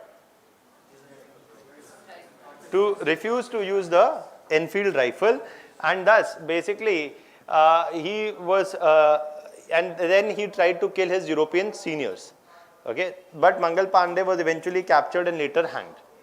A couple of months later in Meerut, in May 1857, a couple of months later in Meerut, a number of Indian soldiers, both Hindu and Muslim soldiers, revolted against the European seniors. They knew what had happened with Mangal Pandey and a few others, that the British will not allow this act of indiscipline to pass off. So they killed their European seniors and took control of the Meerut cantonment area. And overnight from Meerut they marched to Delhi. Overnight from Meerut they marched to Delhi, and they reached and met Bahadur Shah Zafar. As they met Bahadur Shah Zafar, they formed a committee of their own, and they argued that Bahadur Shah Zafar must declare a revolt to overthrow the British rule from India under the banner of the Mughal Empire. Bahadur Shah Zafar is old. He has no capability to fight, no willingness. He is old and bedridden. But they argue that he must lead the revolt of 1857. Bahadur Shah Zafar has no willingness to do so.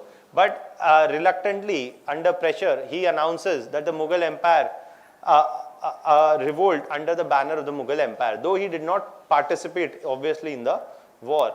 But this was considered important because it was a symbolic move that India's pan-Indian empire, or India's original rulers, that is the Mughals, are going to overthrow the outsiders, that is the British.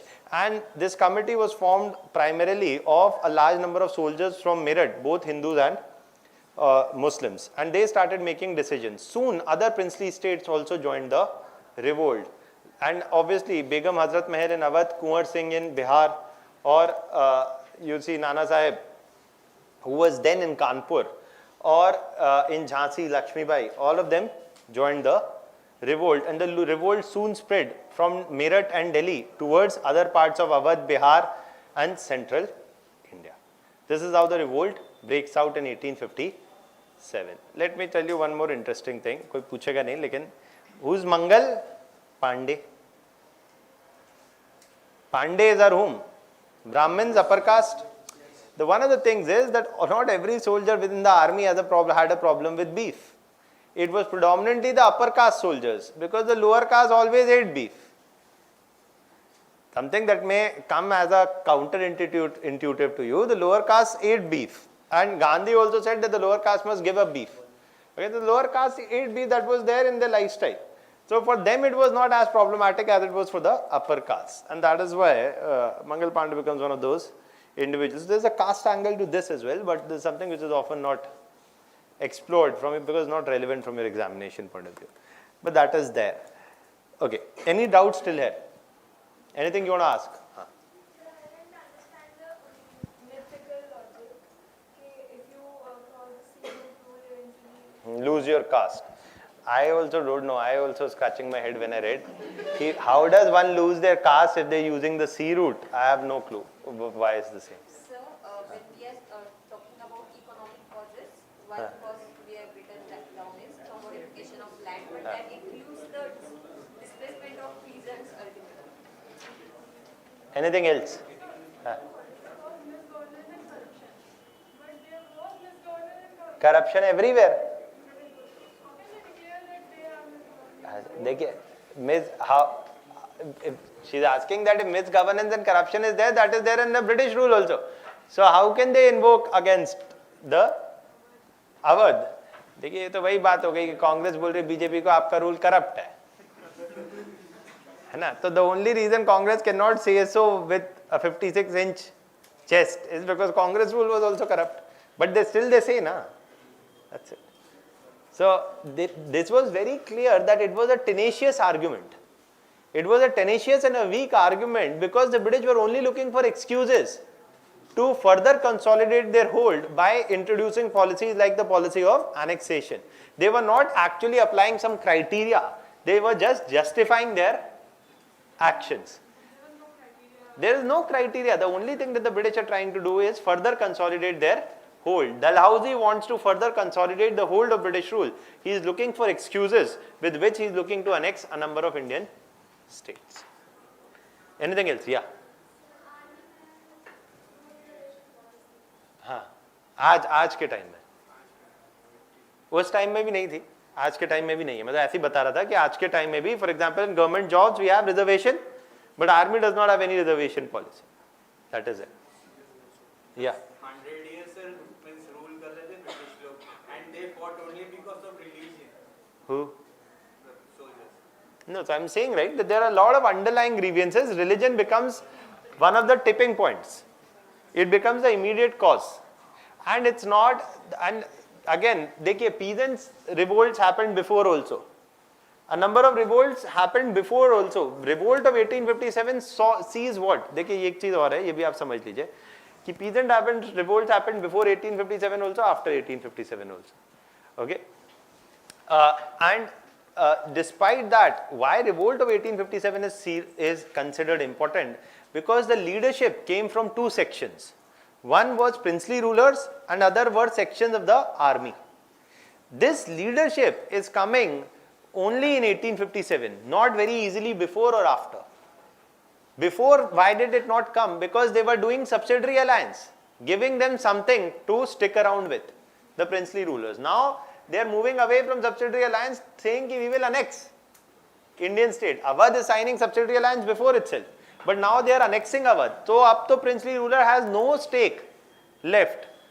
So, that is why they are revolting. What makes revolt of 1857 is unique is these two things. That there was a revolt with a leadership coming from army and princely states. Also, when the revolt happened in 1857, there is a large, this is predominantly restricted to north and central India, the large amount of white fighting force were whom? Were the peasantry. The peasantry was the largest fighting unit and the leadership was coming from the army and the princely states. And the peasantry was often fighting obviously with what? With swords or with axes, with pickles, with bows and arrows, whatever. Okay? And arms were something, or weapons like rifles etc. were something whose access was restricted only to the army. Right, or to those who were revolting within the army, they only, so weapons, in terms of weapons, the peasantry was participating in large numbers, but the weapons at their disposal were relatively of a poor, obviously were inferior to that of the British. So causes for the failure of the revolt, that we'll talk later, but this is something, this is just as the context. Now first write down, then we'll discuss further.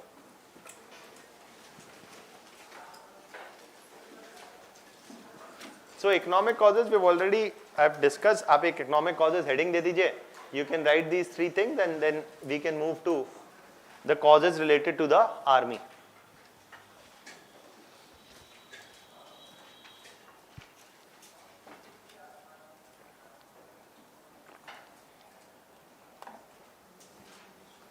Okay, so cause related to the army. When we talk about causes related to the army, you write down.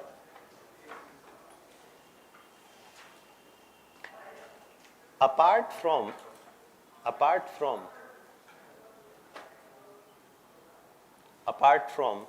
their regional loyalty, apart from the regional loyalty links with, apart from their regional loyalty links with the peasantry in Awadh,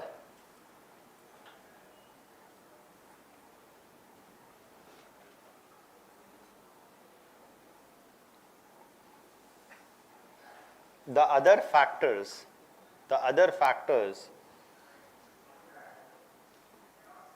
which fuel discontent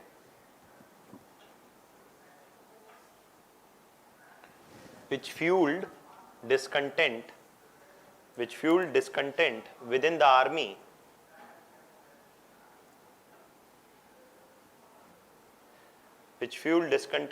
army were A, the poor terms the poor terms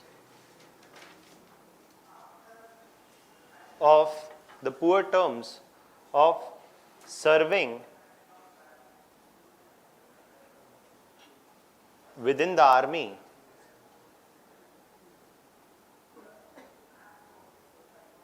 as reflected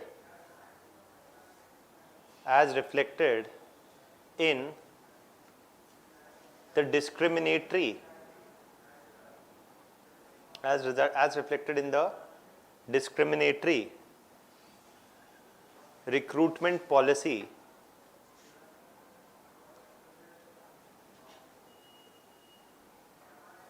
where Indians could not rise above the position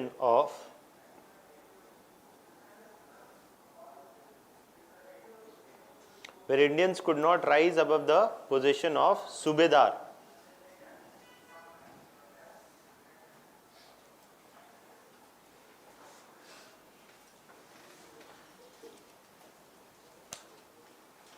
Moreover,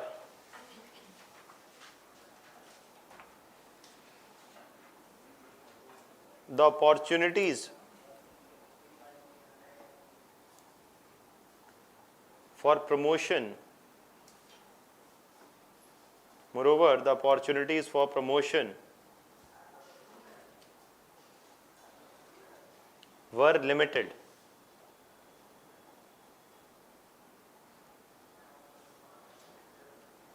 Point B.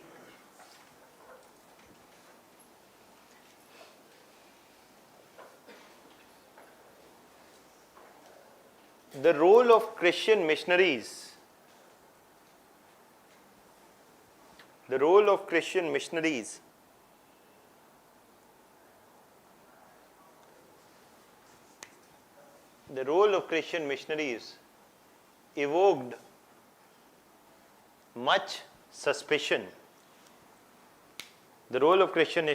evoked much suspicion. Okay. Moreover,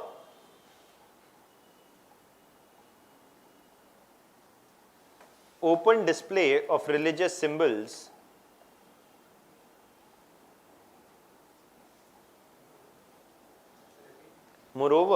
the open display of religious symbols was disallowed. The open display of religious symbols was disallowed within the army. The open display of religious symbols was disallowed within the army.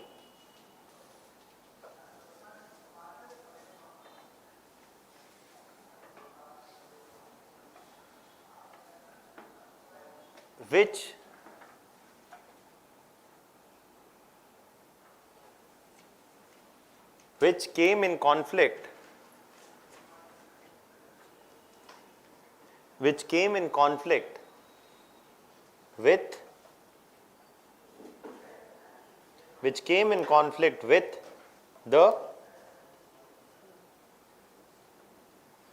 came in conflict with the religious values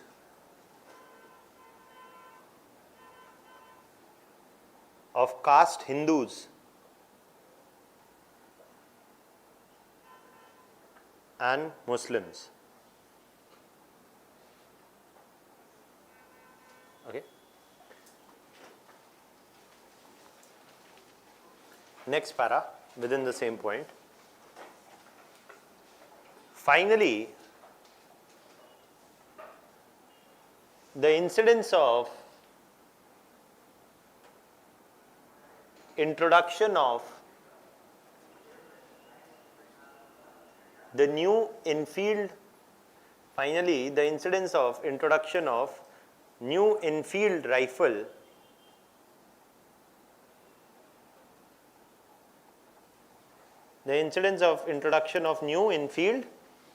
rifle and the incidence of introduction of new Enfield rifle and the grease cartridges and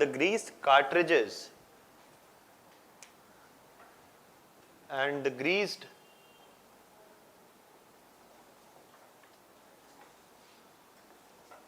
cartridges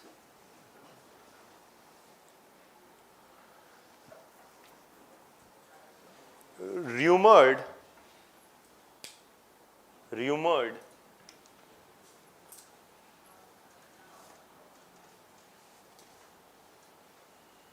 of using or rumored of involving the use of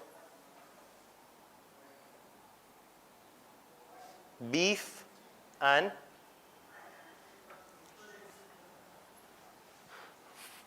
pork fat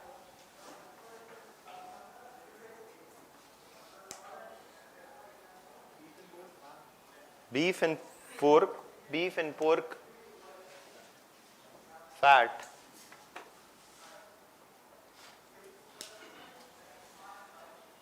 became an immediate cause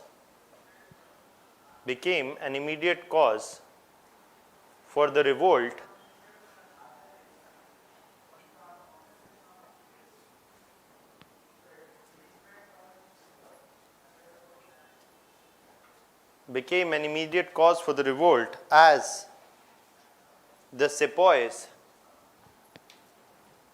are the soldiers, right? As the sepoys saw this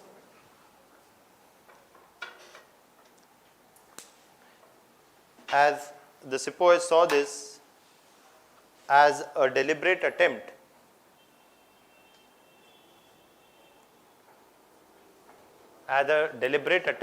to destroy religious identities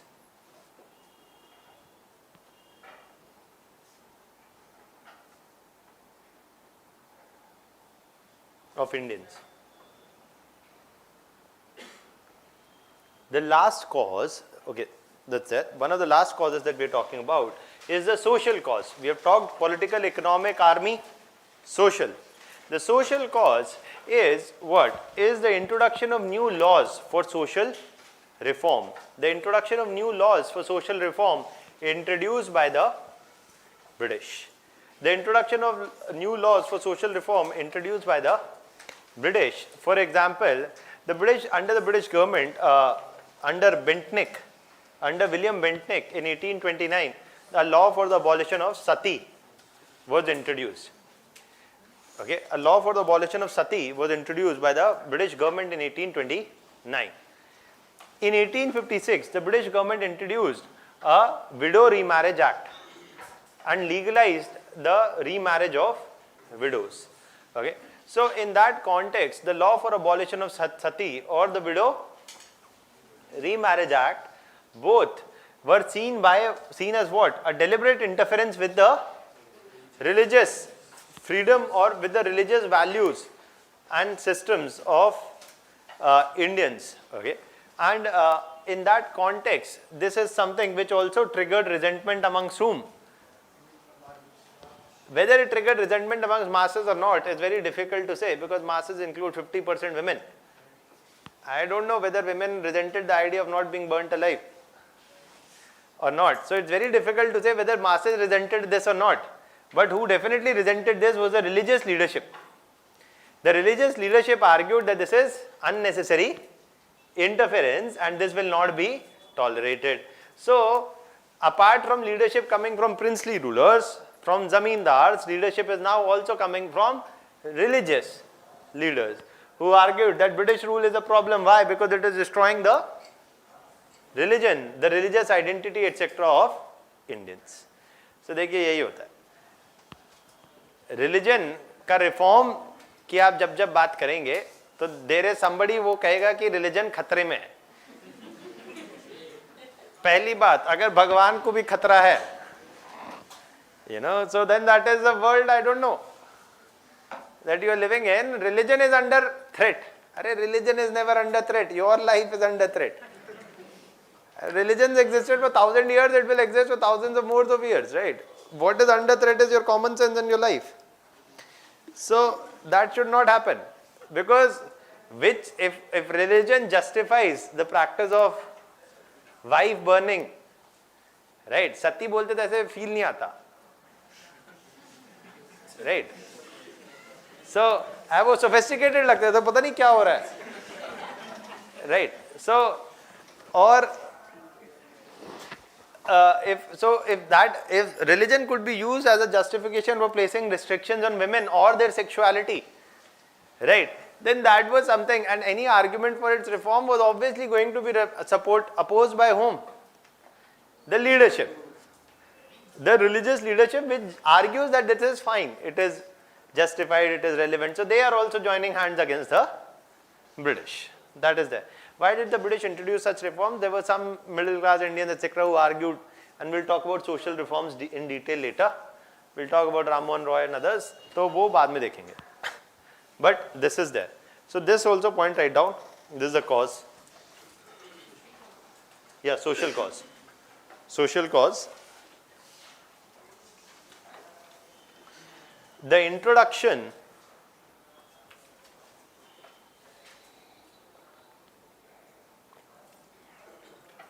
of new legislations, the introduction of new legislations aimed at the introduction of new legislations aimed at the introduction of new legislations aimed at the introduction of new legislations aimed at introducing social reforms such as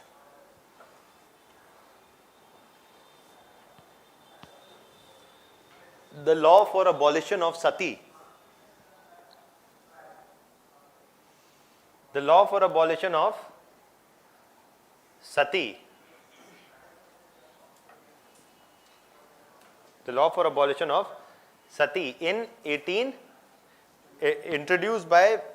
law for abolition of sati introduced by William Bentinck, the same William Bentinck जिनकी हमने कल बात की थी, right? The same William Bentinck is bringing the introduction of law for abolition of sati introduced by William Bentinck in 1829, and the Widow Remarriage Act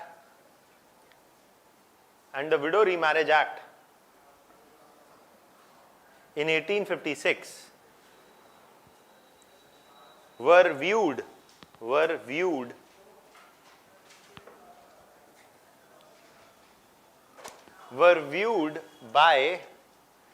the conservative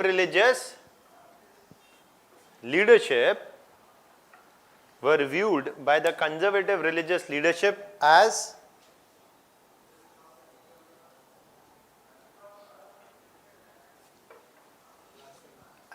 a deliberate interference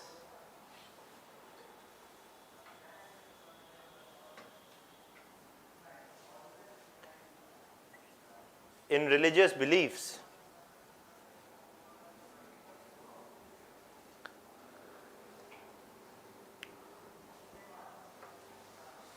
and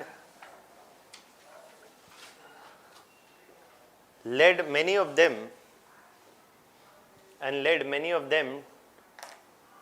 to assume leadership of the revolt.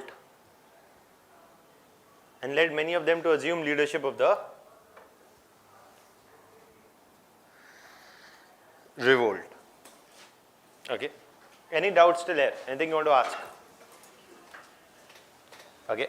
Now, if these are the causes for the revolt of 1857. अब इसमें से आपसे कैसे question पूछ सकते हैं? they can ask you the questions like this, that the revolt of 1857 was rooted in the political and economic crisis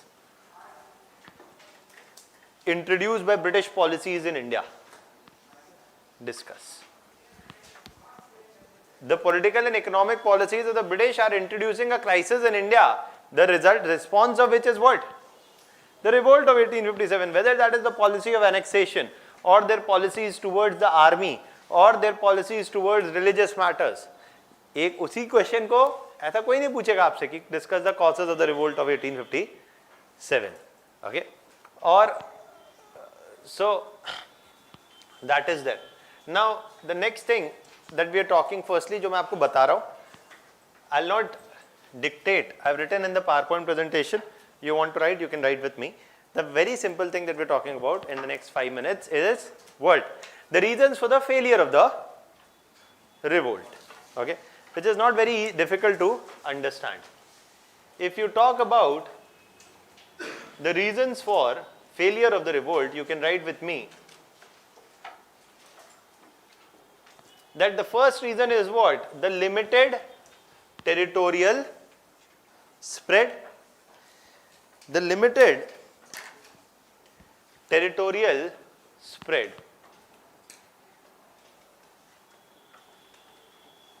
of the revolt, which was restricted where? Largely to North and Central India. Obviously, if it would have been a pan-Indian revolt, तो क्या होता? Then that would have been much more difficult for the British to suppress. But it is restricted only to largely to parts of North and Central India. So that is obviously a shortcoming of the revolt, which makes it easier for the British to suppress the revolt. Then the other thing is what? The other thing is the absence of a strong and effective central leadership except that of Lakshmi Bai. Many a number of British military generals in their memoirs wrote that perhaps Lakshmi Bai was the tallest amongst the all, and many, if there have been a few more leaders like Lakshmi Bai, the revolt probably would have been much more difficult to handle. The problem was what? The problem is this, the absence of a strong effective leadership. देखिए, पहली बात, different rulers are trying to coordinate amongst each other. It's not that the army, they are joining all the troops and the army is led by one leader. It was Awadh trying to coordinate with Kanpur, or were trying to coordinate with rulers in Jhansi, etc., etc., or in Bihar. It's not that the rulers of one region is taking the overall leadership. Ultimately, the Mughals could have, but Bahadur Shah Zafar is weak and ineffective.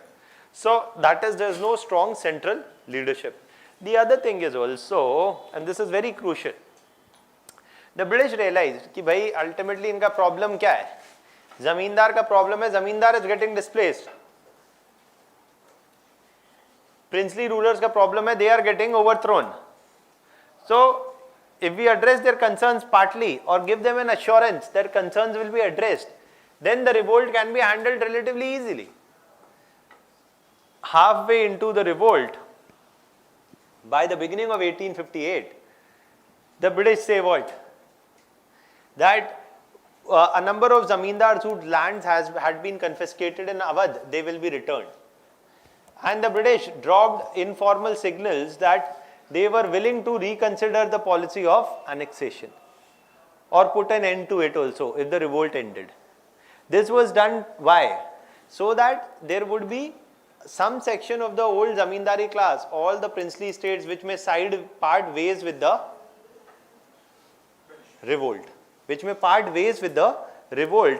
against the British. And this is also partly something that happened. Some of the princely states, a large number of princely states either did not join the revolt, and this is, for example, and this is what I've told you, the limited territorial. For example, The Scindias. The Scindias did not or sided actually with the British, or largely stayed silent. A number of Rajput and Sikh areas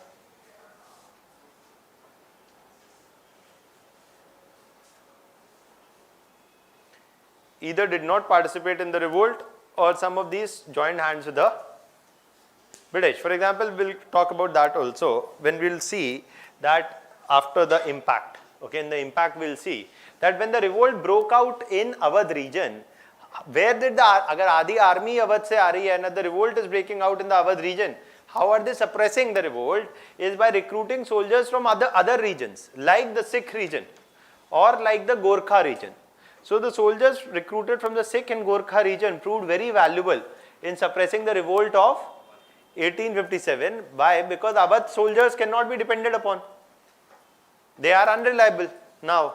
So they are recruiting soldiers from other regions. Okay, and these regions and the soldiers from these regions are duly rewarded later on. Okay, that we'll see. So that is another reason for the failure, and this absence of a strong and effective leadership is another reason. Also,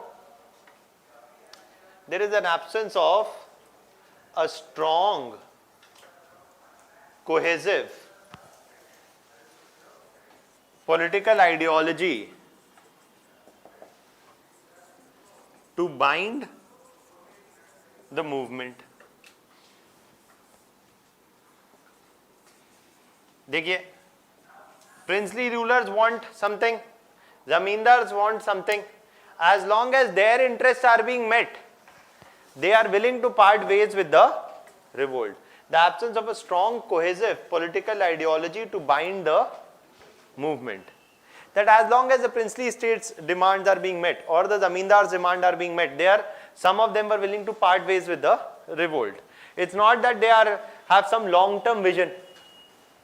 ऐसा भी कोई vision नहीं है that once the British are overthrown, there's absolutely no discussion on what happens once the British are overthrown. The assumption is that when the British are overthrown, the princely states' rule will be reinstated. कोई झंडे गाड़ने की जरूरत नहीं है. There is no democracy, there is nothing, no talk like this. So in that there is no progressive ideology or absence of a strong cohesive political ideology that to bind the movement. In bracket you can also say the absence of any progressive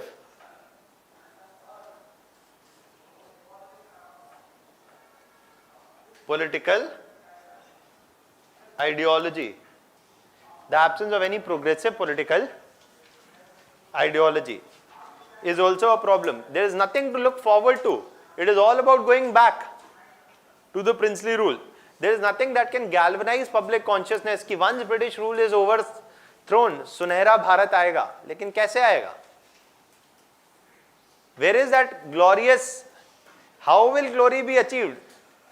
The way it was achieved in the past. By not investing anything in agriculture, putting up rulers who were not responsive to the demands of the masses. If that is how glory is to be achieved, there is nothing great about the revolt of 1857. ऐसी बात कौन कह सकता है? पढ़े लिखे गंवार.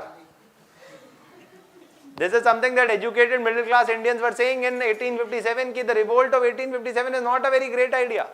It basically is going to, if it's successful, it will take India to the past, not to the future, because there is nothing progressive about the revolt. इनका revolt इसलिए हो रहा है कि why burning is being disallowed. ये तो इनका cause है revolt का.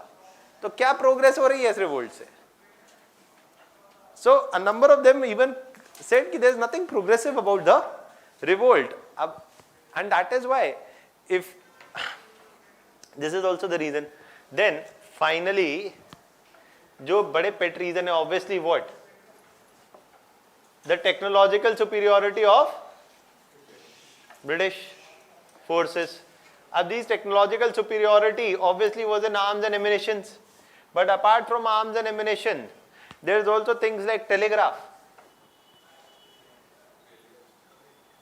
Railways was not really big at this time because it is coming only in the 1850s, 1853, etc. So railways is not very useful in the revolt of 1857, but telegraph was. Basically, they could coordinate their troop position, inform about enemy troop positions through telegraph. No such technology is available amongst Indian troops. They're still depending on Chidiya. Right? So, there is no such fast communication technology to coordinate troop presence, etc. Right? So, technologically also it's inferior. That is the cause for the failure of the revolt. अब देखिए अभी आपके लिए आज अभी I wanted to show you a few videos on history. So we'll just see that for today. In the next class, we'll focus on the rest of the things from here. That is, finish the revolt and talk about peasant uprisings and tribal uprisings. उस पे से इस बार भी questions आए थे in your prelims examination, and there can be more questions in the future also. So we'll talk about that.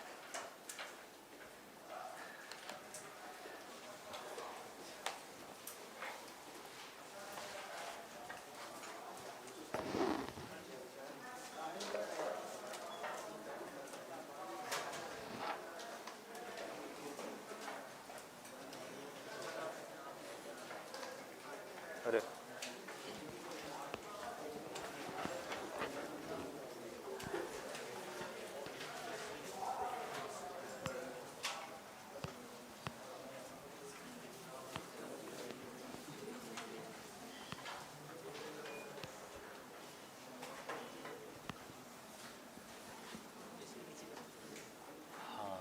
हाँ हाँ अभी तो है.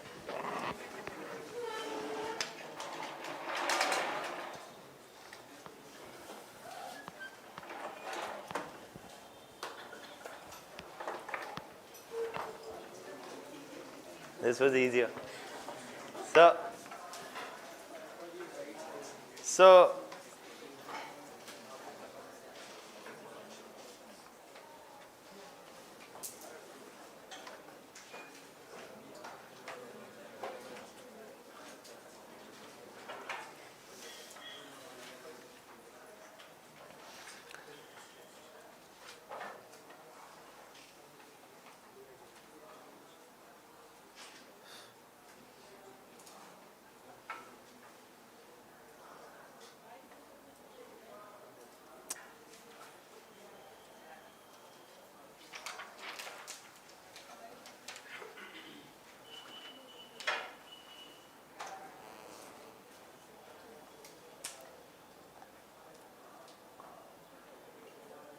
okay, so इसका ऑडियो है.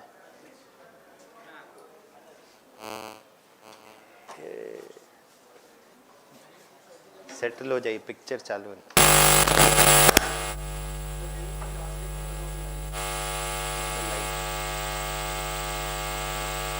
2 मिनट का है, दिख रहा है ना आपको, बस कोई हाई डेफिनेशन में दिखने का जरूरत नहीं.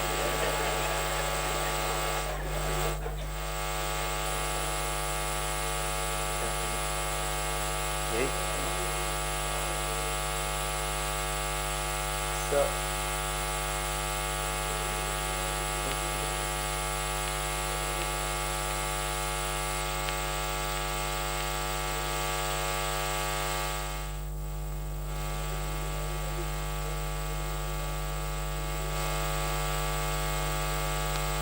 just a second. So one of the videos is